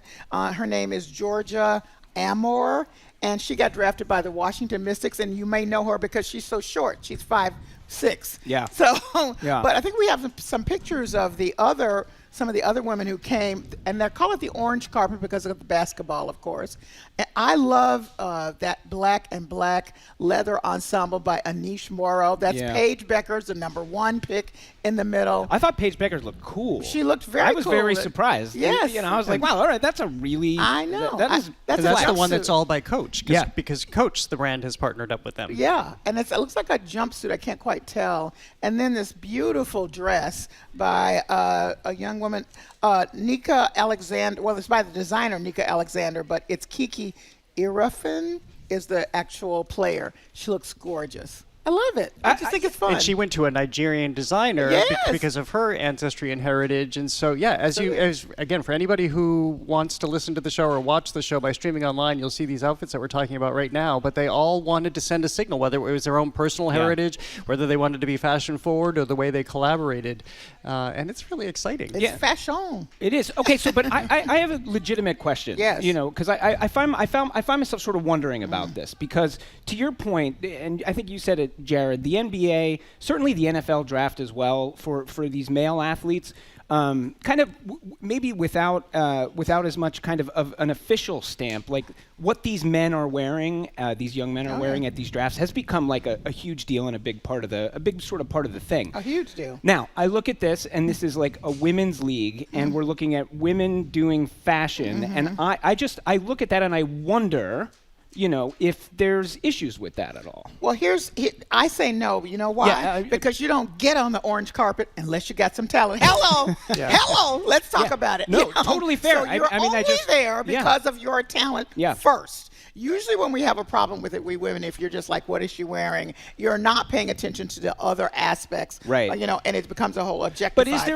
is there a piece of it where it's like, well, they're athletes, but they're also women, so of course they're going to like fashion. So we're going to do a fashion No, thing. because, they didn't start this. This was actually started by the men. So in this case, the peacocks. I know. I was thinking, do we phrase it that way? That Yes. the men started this, so that makes The it men okay? did But in start a way, it, yeah. because I think in the sports universe, the basketball players are the best dressed men in among all the leagues. They have a sports fashion show, these men. Hello. That's how much they're into it. It's also, if you look, it is kind of amazing too, just over the course, certainly of the last 20 years, and I think it's really ramped up in the last 10, the impact that sports and sportswear has had on the fashion world and the collaborations. In a broader sense. Yes. I mean, it makes sense. It does make sense. Can I just tell you the other thing I really loved about this? When I was looking at these pictures, and they were walking not the red carpet, but the orange carpet. That's right. Which is cool. They were not doing the supermodel pose, and they weren't doing the blue steel look, if you know that movie reference, for the camera. And so it made it even more endearing that you had these players who were just having this opportunity, but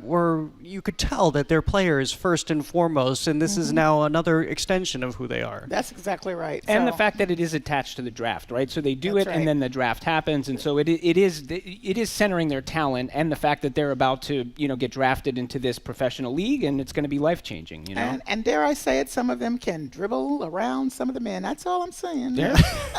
I'll just leave it there. All right. We pick up what you're putting down. Well, coming up, Pope Francis has put Antoni Gaudí, known as God's architect, on the first step of the staircase to sainthood. That and more is next on The Culture Show. Stay with us. The Culture Show is made possible in part by a generous contribution from the Fiducia Fund, proud to support this station's arts and culture programming.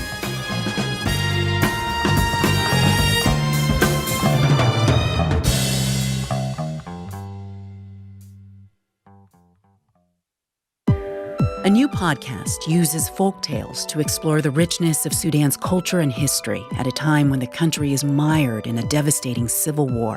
When you hear the music, read the literature, taste the food of a people, you come closer to them. I'm Elsa Chang, Folk Tales from Sudan on All Things Considered from NPR News. Today at 4, here on GBH News 89.7. Funding for our programs comes from you. And Bridgewater State University, helping create jobs for Massachusetts. BSU's skilled graduates are recruited by today's industry leaders, elevating business in Boston and beyond. bridgew.edu/elevate. And Creative Playthings, committed to helping kids develop social skills as they play. Creative Playthings offers custom swing set designs and recommendations to fit any yard space. Learn more at creativeplaythings.com. And Porter Square Books, hosting poet Martín Espada with his new collection of poems, Jailbreak of Sparrows, April 23rd at 7. Registration information at portersquarebooks.com. You can make a lasting impact on the station that has provided local news and conversation throughout the years by naming GBH in your estate plans. Be part of the legacy of public radio in New England. Learn more at wgbh.org/planning.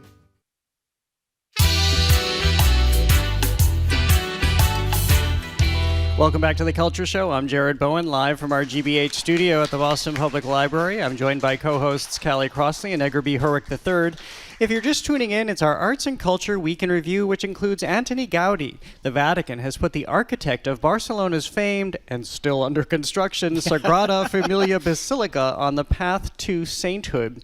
This is quite the exception, because if you look back throughout the history of saints, there are really only a few people, a couple poets, maybe one music writer, and Fra Angelica, who have been proceeded and put forward for sainthood. But this is very significant because throughout the 20th century, it actually began in 1882. Gaudí worked on this for 40 years, the last 12 years of his life until an untimely death when he was hit by a streetcar in Barcelona. He worked on this exclusively. And as we have said, if you've been to Barcelona, you understand very quickly that this is the tourist attraction, but it's much more than that. We can all talk about this because we have all had the fortune of visiting it, but it's also something that he was never able to see to fruition. They're hoping they might be able to finish by 2026, which would be the centennial, I believe, of his death, but maybe this will speed things up to have this process started. Well, a couple of things. I think it's ironic that he was killed when he was on a tram on his way to church. He was going to church. Well, he went to church like 3 times a day, so the chances were pretty high if he was going to get hit by a car. There you go. Yeah. I think that's interesting. He's known as God's architect, and I will say, because it is and is known so much as a tourist trap, when I was in Barcelona, I'm like, should I even go? Because it's like, oh, God. Yeah, and I said, well, everybody's going to ask me about it. I should go.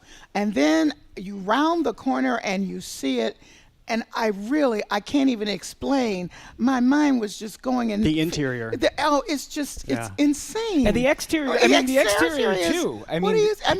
How did one person do this? And the intricacy and the delicacy, and it is absolutely, it's beyond stunning. I really actually don't have words to say what it is. And if you're here at the library or streaming online, right now we're showing the interior. We'll go back and forth to show the exterior one more time, but the interior, I had this, before we get to you, Edgar, I had the same experience. Once you go in, and this picture that we're showing right now does not capture the light in there at all, but it can take your breath away because I will venture to say you've never been in a space like that before. Yeah, it does not. It is like it does. Not only does it not disappoint, I think no matter what your expectations are, it's kind of surprising like to see it in person because I sort of always felt when I saw pictures of it, right? I thought about, were you ever a kid and made those drip castles, those drip sand castles? Yes. And I was like, oh, that's kind of neat. It looks like a drip sand castle kind of thing. And then you get up there and you're like, whoa, it's way more than that, right?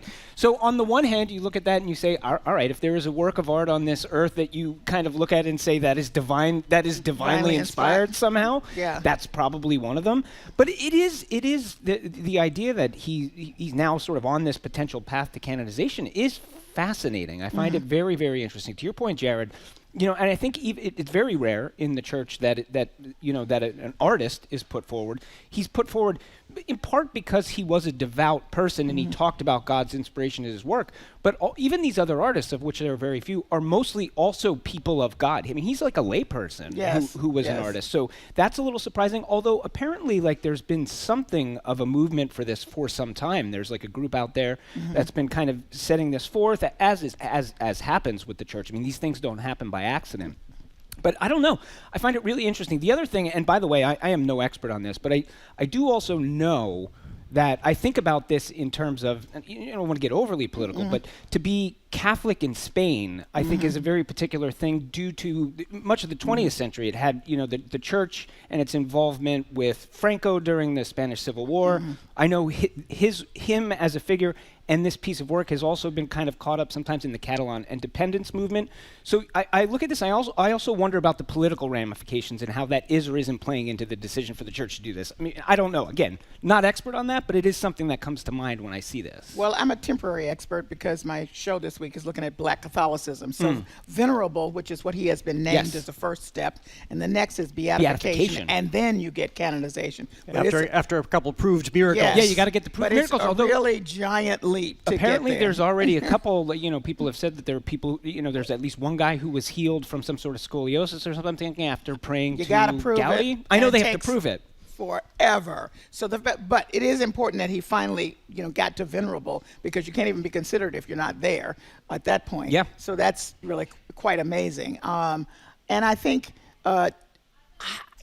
when you look at some of those carvings, I'm thinking to myself, somebody's guiding your hand, because it's incredible. The carvings themselves, and then the thought behind it. To walk in, you have these soaring columns which represent trees, and they're lifting up to the heavens, and the way the light comes in. And I won't say that I'm an especially religious person, but you're completely moved, and no matter what you feel or what you believe, once you're in that space and you're enveloped in that space, And I remember when I was there, it's rather hushed tones, because I think everybody has the experience you described, Callie, is that you walk in and you're just in such awe. So I think you're stunned into meditative silence. Yeah. Actually, that's what I think. Yeah, and you know, in the moment, when you look at its place, there's an Italian historian who talks about this, but he refers to it, and it's interesting to think of it this way, as like the last great church in this centuries-long European tradition of these great churches. Right, this is the last one. And you think about that, that's 1,000 years of church building these amazing structures, and if you think of this as kind of the final one, it's even more poignant. Yeah, it's also a UNESCO World Site too, by the way. So. Well, moving to France now, Vincent van Gogh's final painting, Tree Roots, is at the root of a dispute in the French village where those gnarled roots still exist, and where they're a subject of a gnarly dispute between private property owners and the village's mayor. So this came about a few years ago when academics and scholars ascertained that despite what people believe to be Van Gogh's last painting, it was actually this piece, Tree Roots, which he likely painted on the day that he was shot. And that's wild. That's still up for contention. The last day of his life. Exactly. Which plays into the whole, did he shoot himself? Was he shot by some kids by accident? Because people argue, well, he was going out to paint that day, and he was reveling in nature. And again, if you're watching online or here at the library, you'll see this painting up right now. But basically, he walked in this little village out about 20 miles north of Paris, and he found this structure of roots that he painted. And just a few years ago, somebody was looking at a postcard from around the era a little bit later on and recognized, wait a minute, this is exactly what Van Gogh was depicting. Now it's in contention because part of the roots are on public property, partly on private property. So the mayor is saying this should be public realm, and they're trying to take it over. I think it's going to be very tough not to leave it, or hopefully preserve it for public property, because it's now become more than it was because of Van Gogh. I mean, that's just the bottom line. And you'd love to see, if you're an art lover, what the inspiration was. And it looks it looks exactly like the painting. Amazing, so all of that has to be taken into account. And hey, they can figure out some kind of, if people need to get paid or whatever, some kind of way to make that happen in a way that's not obnoxious. Well, you would think they could. Yeah, but this is one of those things where, I mean, it's a very simple thing, but it is a reminder why I think it is genius and important that we have something like a court system, because in this case you have these private property owners who are at least the man in this couple who owns this property is an artist himself, and they bought this property not because they knew that there was a Van Gogh painting on it, but they came to this area because of all of these artists, including Van Gogh, who had once been in this area. They say we want to maintain it. In fact, they're saying that the city right now, the mayor in the city, is keeping them from doing some stuff to keep it safe, and the mayor's saying, well, we need to take it over to keep it safe. So they're both claiming. And it seems like, it seems to me, the city does not want to take it over for any other reason than to preserve it. The property owners clearly want to preserve it. So who gets to decide? This is why I'm glad there's court system. Well, I think the interesting thing about this is those roots were just hanging out there for about 100 years before. Yeah, you can imagine kids who grew up there walking, sort of scraping their shoe on it, whatever, Exactly. So. This does become a nuanced one, because there's almost something gross about it for the city. This is not how I would normally come down on this, I think, but there's almost something gross about it. Okay, let's turn this into the shrine, and let's put a structure over it, and here's the admission box that you have to pay your fee to get into it, rather than keeping it out in nature, not unlike the trees he painted there, the fields he painted there. They also drew Cézanne and Renoir. This is why this town is so popular already. So in this case, I'm not sure, because you have owners who love this property and are actually already opening it up for tours, basically, with money being collected and used for the preservation, to maybe this is a case of just let things go as they're supposed to.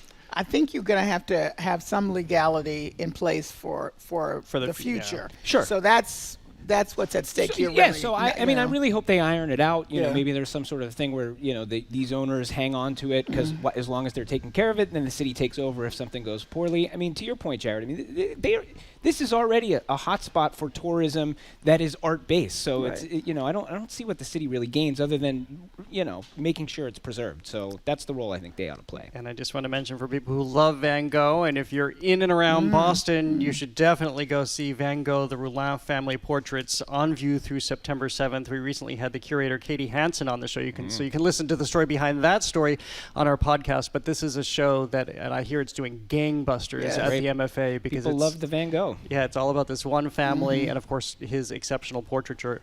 Well, and real-life artists are taking action against AI-generated action figures. If you've been on social media this last week or two, you've seen the latest meme flooding social media is people entering their picture and basically who they are. I'm a runner, I'm a coffee drinker, into AI, and it's making up a packaging as if everybody's a little Barbie or Ken doll.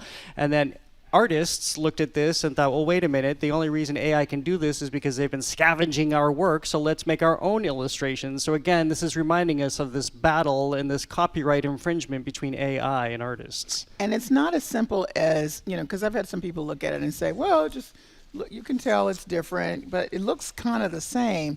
But I thought a quote from one of the artists who were saying that people don't understand all the training data that is sucked up to create a soulless reproduction of someone's style.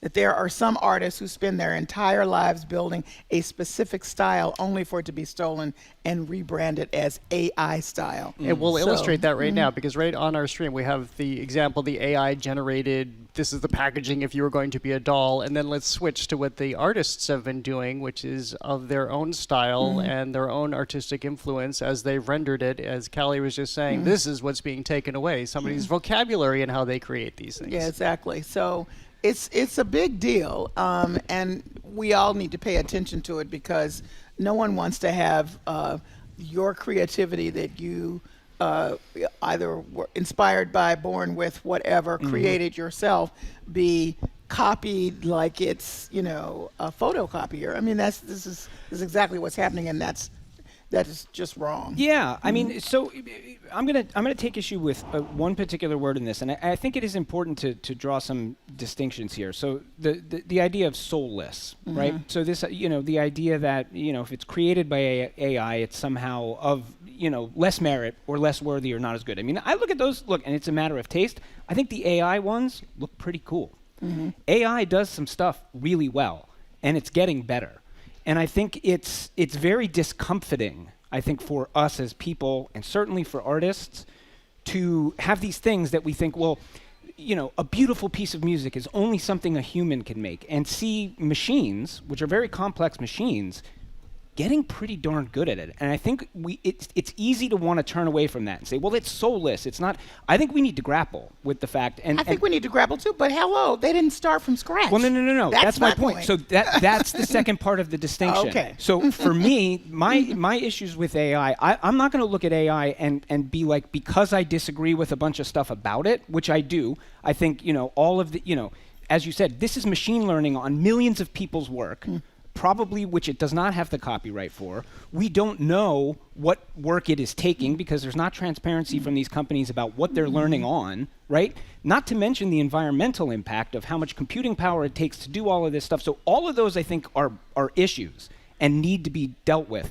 But I think throwing that out and just saying, well, when AI does it, it's never as good as what a person does. I think, I don't know. I think we have to stare this in the face and deal with it because it's going to challenge our notions of what is that humans can do that a machine can't. It's tricky, but it's happening. Well, I hear you. Yeah, and the new iteration we're seeing of this is that the users are getting more sophisticated. Right. Yes. So now they're inputting, give me a rendering in the style of a Japanese anime artist. And this is happening with some of the Japanese anime artists right now who are seeing basically their lifetime of creation suddenly rendered by a computer. You can do it with your favorite artist in Boston. Give me a style of a landscape in the style of blah, blah, blah. I won't name a name so people are going to do it. Right. And yet AI knows to do it. Whether you're an artist who hasn't had global success, or you are somebody who's made films that are internationally famous. And this is where these copyright disputes are now coming into play too. Edgar, you were pointing out yesterday that Jack Dorsey stepped forward and said we should just disband with copyrights now. No more IP law. Just everything's free. And then Elon Musk, who's got a huge platform right now, tweets, great idea. Yeah, he wouldn't like that in a minute. Well, I think it's interesting. This one of the artists said she discovered that some AI models were able to produce written responses that resembled her tone when they were prompted to generate something in the style of, as you just mentioned, her style. Totally. That is really scary. And we need to grapple with that. We need to grapple with the fact that AI is pretty good at this stuff. And that's sort of one thing that happens in parallel with this other thing, which is I think it is very troubling in terms of its disruption to people's lives and the marketplace and what it's going to mean for creators moving forward. Right. And the problem here is, as we've discussed on the show, Australia is really ahead on this. The European Union is really ahead of this. The United States, not so much. But this isn't even a nation-by-nation, region-by-region issue. This is an international issue, especially if we're talking about users in the U.S. trying to infringe on Japanese copyright with the anime films. And, nobody has the answer to this because this is entirely too complicated. That's right. Well, coming up, the Phantom Limb of Phantom of the Opera. It's returning to the stage with a new name and an immersive twist. That's next on The Culture Show. Stay with us.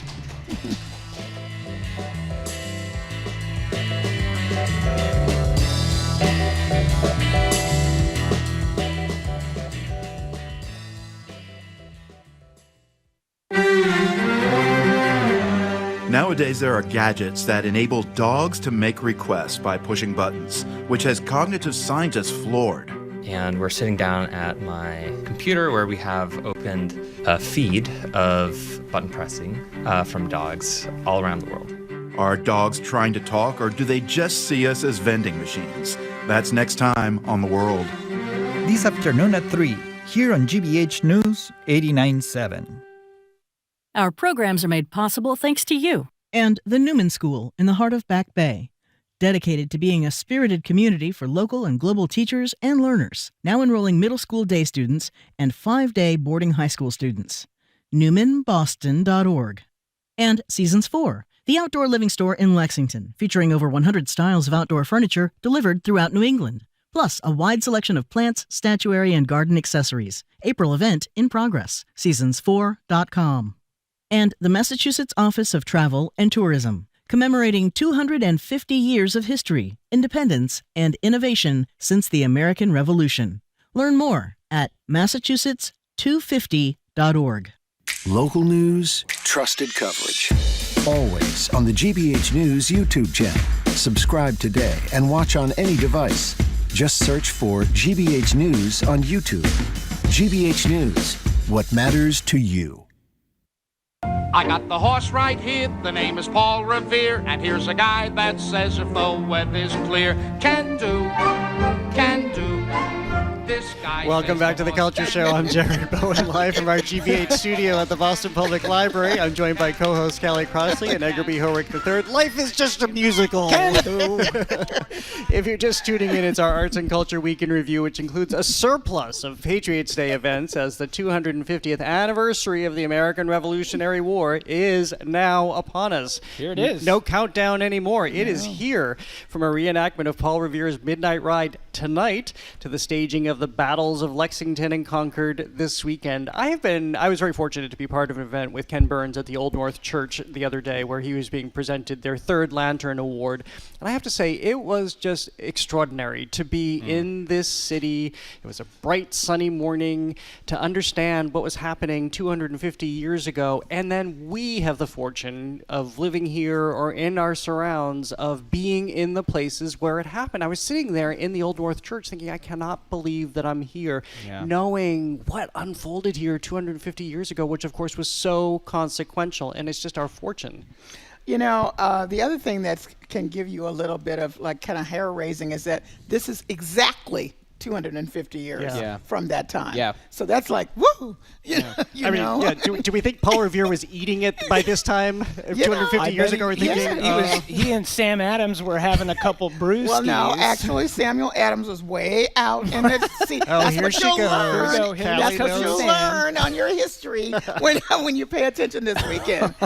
Samuel Adams was out hiding himself, and in fact, that's one of the reasons that Paul was on the ride to tell him so that he would not be arrested. He knew they were coming for him. So just I've given you some free history right here tonight. But I just think it's really exciting and thrilling for the reasons you said, Jared, to realize, wow, it happened here. Also to realize there's a whole bunch of stuff I really had not paid attention to until the emphasis was on preserving this history and actually making it come alive in all the ways that they're doing it at both the Old North Church and Paul Revere and other places around. And it's so exciting. And I had the pleasure of doing a piece for Under the Radar on my other show. And it was just the stuff that we learned. Yeah. So, Paul Revere knew Old North Church, not because it was just so tall, but he bell rang there. Yeah. I mean, it's just, these are the things. Anyway. Paul Revere also, we're on an arts and culture show here. Talk about like a Renaissance man. And Silversmith. Silversmith and Copper Man and talking about copyright infringement. Yeah, good point. Boston Massacre, not his. Yeah. Spoiler alert, not his. That is true on those pictures. Because I was looking for Crispus Attucks. Where's Crispus Attucks in the Boston Massacre? Don't see him. But anyway, it's a really interesting time, and we should appreciate it. It is, and I think it's, it is an opportunity, and I think it is important to do this as best as you can. It's hard because these figures are so mythic and have been caught up in this, now 250 years of mythology building, and we've gone through periods where they're lauded and periods where a lot of these men and women are sort of taken down, and we look at them and we say, well, this, that, and the other thing, and they had this problem, they had that problem. But ultimately, at the end of the day, right, 250 years ago, these things happened. These people were here. They did these things, for better or worse. They did not know what the outcome was going to be. They are taking action against a global superpower on their own home turf. And it is astounding when you actually stop and think about that. Do you know what Paul Revere did? I was walking across the bridge into the north, and he rowed across the Boston Harbor, rowing by the ships at night. He was coming so close to danger. And those little details become so palpable now that we take the time to stop down and think about it. And again, we can look out at that water if we're fortunate enough to be here in Boston, or if you're out in Concord and Lexington. You see the trees, the battlefield. You understand. You can feel it. You know exactly what they were facing. And the other thing that everybody who is involved in all these presentations wants us to remember is that these were ordinary people. Yeah. That Paul Revere was an ordinary guy and who was determined to do something because it felt like the moment that we have to take back for them, who we are and what we want to be. And to your point, we have to keep remembering they didn't know how it was going to turn out. They had no idea. Also, I got to get this in. A quick shout out to one of the many events in Arlington on Sunday. They're doing a reenactment of the Battle of Menotomy. I know that for decades the folks in Arlington have been like, I know Lexington and Concord, but the longest and bloodiest engagement that day was here in Arlington, which at the time was called Menotomy. So they've long been kind of saying, don't forget about what happened here and the people who were here. So just a little shout out to that. Kudos to all of these people who've been working for so hard for so long, and now we're seeing the fruits of all of their labor.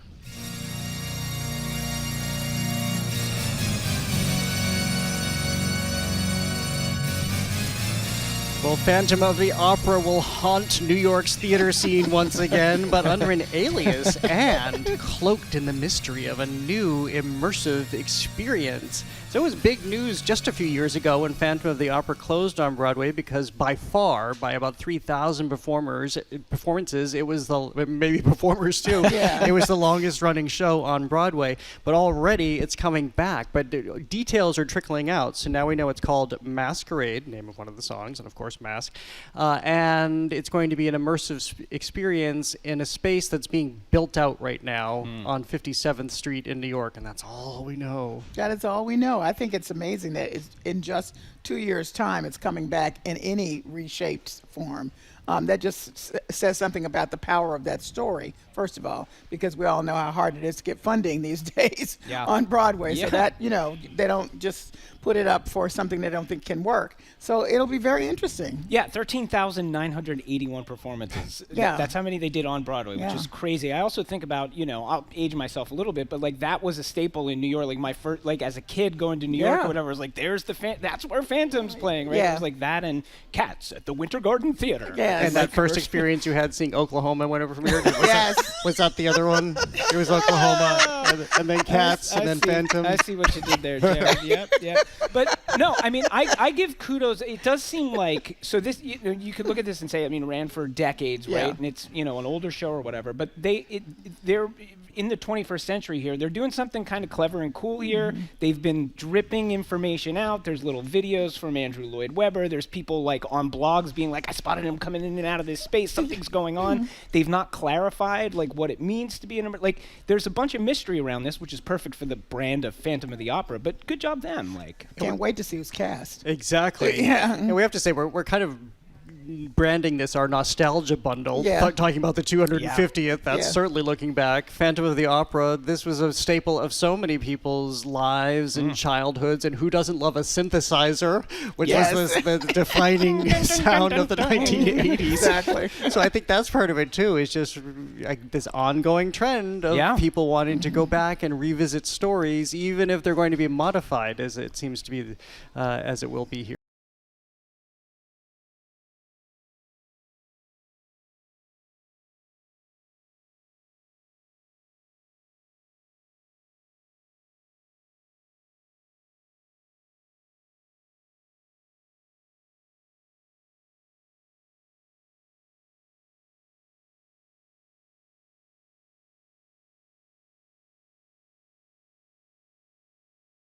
In 40 years. Another look back. So this made major news all over the world, but certainly in Chicago, where this reunion happened, because apparently Emilio Estevez was the one holdout. He had never participated in these kinds of reunions, but we saw the entire Brat Pack from this movie, Emilio Estevez, Molly Ringwald, Ali Sheedy, Judd Nelson, Anthony Michael Hall, all re-teaming. And again, if you're watching on our GBH News YouTube channel, you'll see the cast as they look now. Actually, some of them look exactly like they did. I know. I was just thinking, I don't know why Emilio Estevez was the holdout, because he looks great. He looks exactly the same. I don't think it was anything that was, he had any problems with anybody. I just think it just never lined up for him to hang around at some of the There's always reunions. one. There's always one. Yeah. So I mean, it really has a place in our cultural history. So it'll be interesting to see what happens now as they revise it, because it's not clear or bring together a reunion beyond this. They say it's going to be something, but I'll be interested to see, because we were just talking about reshaping for these times. So I don't know what that means. And if that's possible. I wonder about, like, I'd be curious. I don't know how, like, whether this movie still has resonance for young people today. Like, I don't know. According to Brian on our team, who just watched it with his teenage son, it absolutely has resonance. See, that I find that very interesting. I find, this is in that, kind of group of, the Brat Pack and all this stuff being driven by John Hughes, the filmmaker, who I think is an interesting character. I mean, he died fairly young, I think, before he was 60, right? But on the one hand, you look, I don't know, I look at these, and there it is like he is kind of, and his group of movies, many of which take place in this very wealthy part of Chicago, have this kind of like light 80s conservatism to them. It really, like, even for like how cool they can be, and a lot of times there's like an outsider or an edgy character, it is kind of very family values. It is kind of like Reagan conservatism. I don't know. I find it interesting that it's still resonating the way it is. Well, and of course, it's another universe to kids today who are thinking no cell phone. I mean, how are these kids communicating? Think of those long spaces where they're just all kind of hanging out. You go walk into a room like that today, and they'd all be on their phones, or they'd be running home to communicate. But of course, we didn't have those. And they did say they're not doing a sequel. This is not about that, because they would not do this without John Hughes, who, of course, as you mentioned, has passed away. Molly.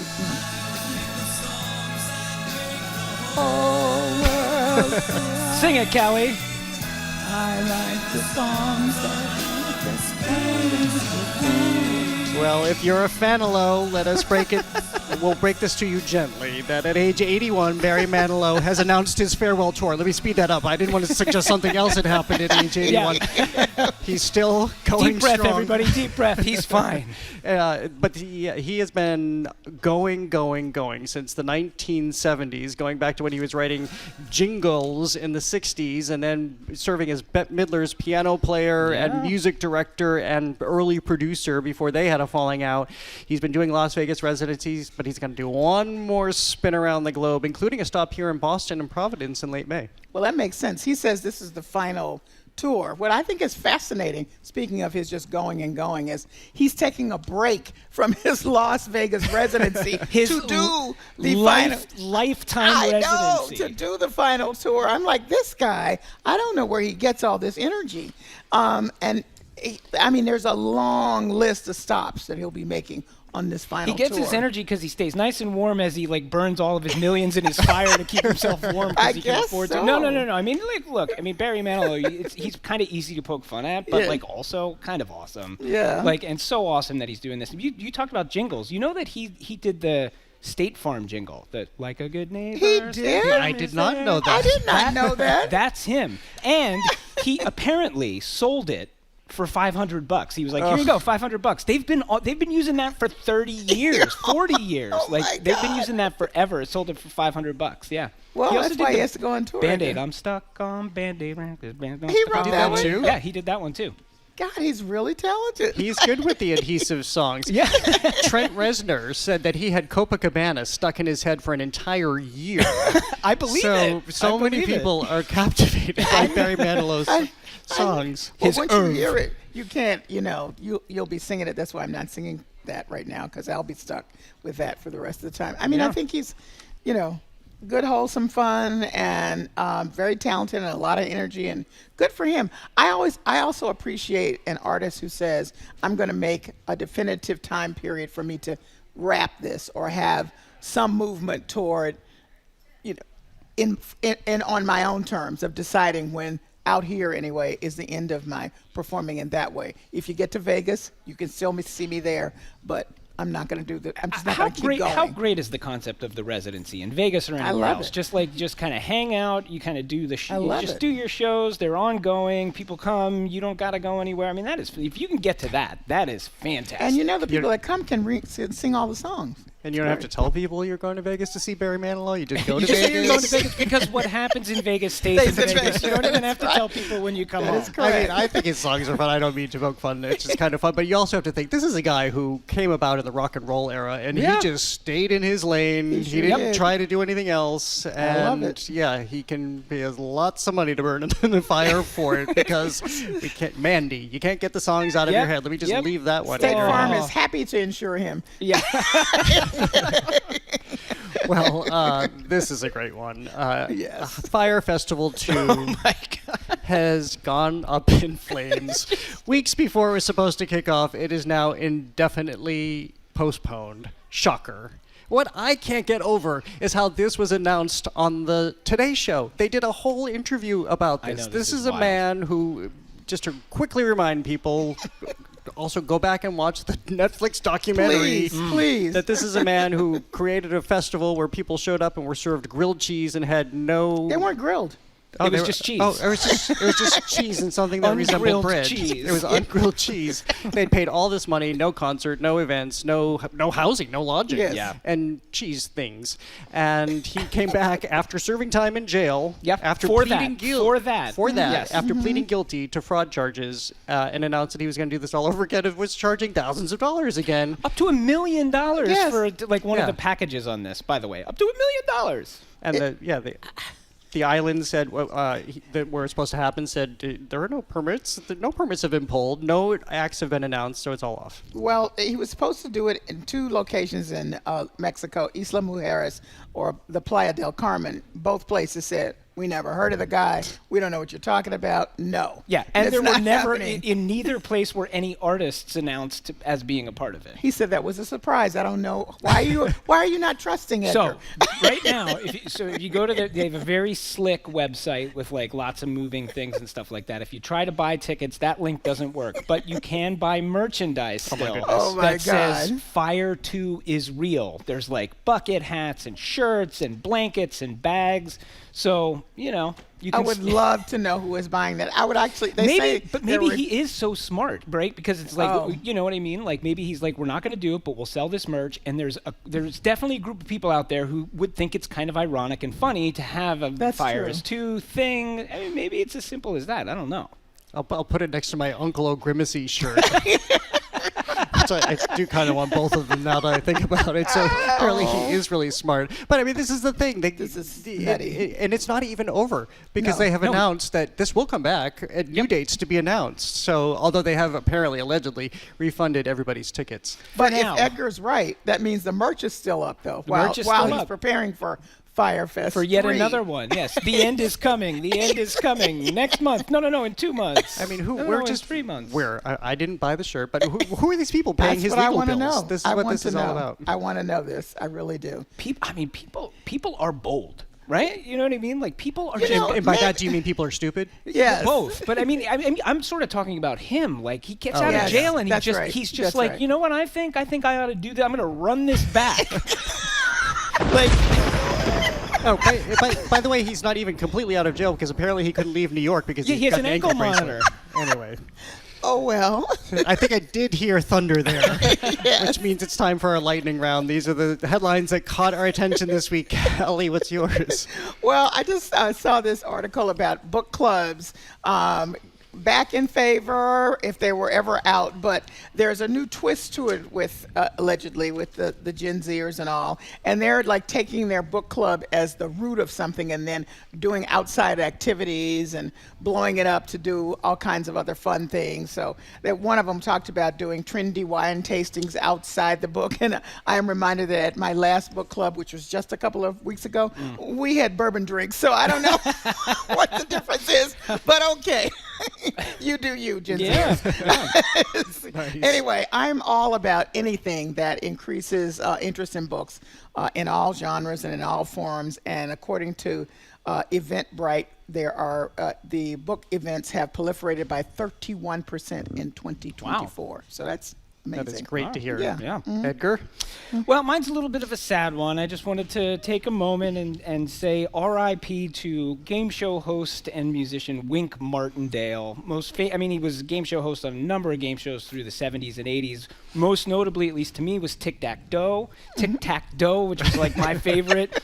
I love this. Like, young Edgar loved nothing more than game shows. And like, if you asked me, you know, like little kids, they wanted to be firefighters or whatever. I wanted to be a game show host. Like, that is what I wanted to be when I grew up. Specifically like a 70s, 80s game show host. You know what I mean? So, just what a dude. Dapper, affable, just great guy. Died at the age of 91. He has a star on the Hollywood Walk of Fame. He was a radio disc jockey. He put music out in the world, I think 7 albums or something like that. So, R.I.P. Wink.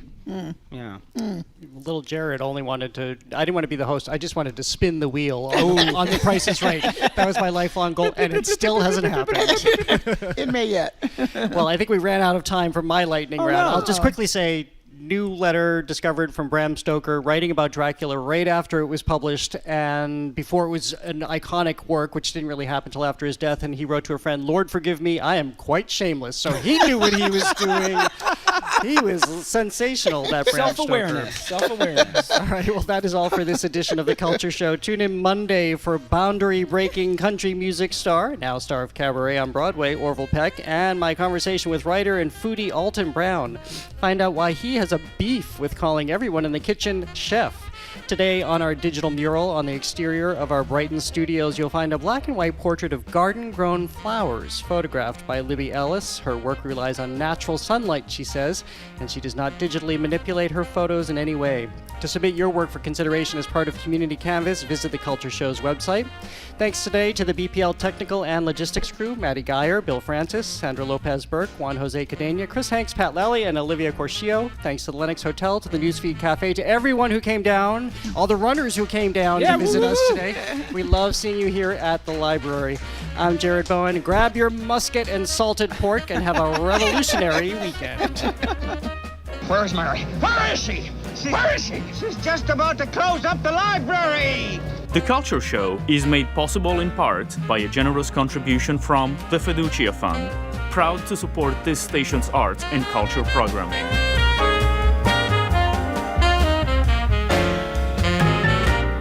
GBH's with Dvorak's Serenade for Strings. Headed your way here shortly on 99.5 Richard Strauss der Rosenkavalier, plus a little something courtesy of Pifaro right after this. Tonight on GBH2, the next great performances explores Italian composer and cellist Boccherini and his relationship with the city of Madrid. Catch Now Hear This, Boccherini Night Music. Tonight at 9 on GBH2. Classical Radio Boston is WCRB-FM 99.5 HD1 Lowell, Boston. WGBH-FM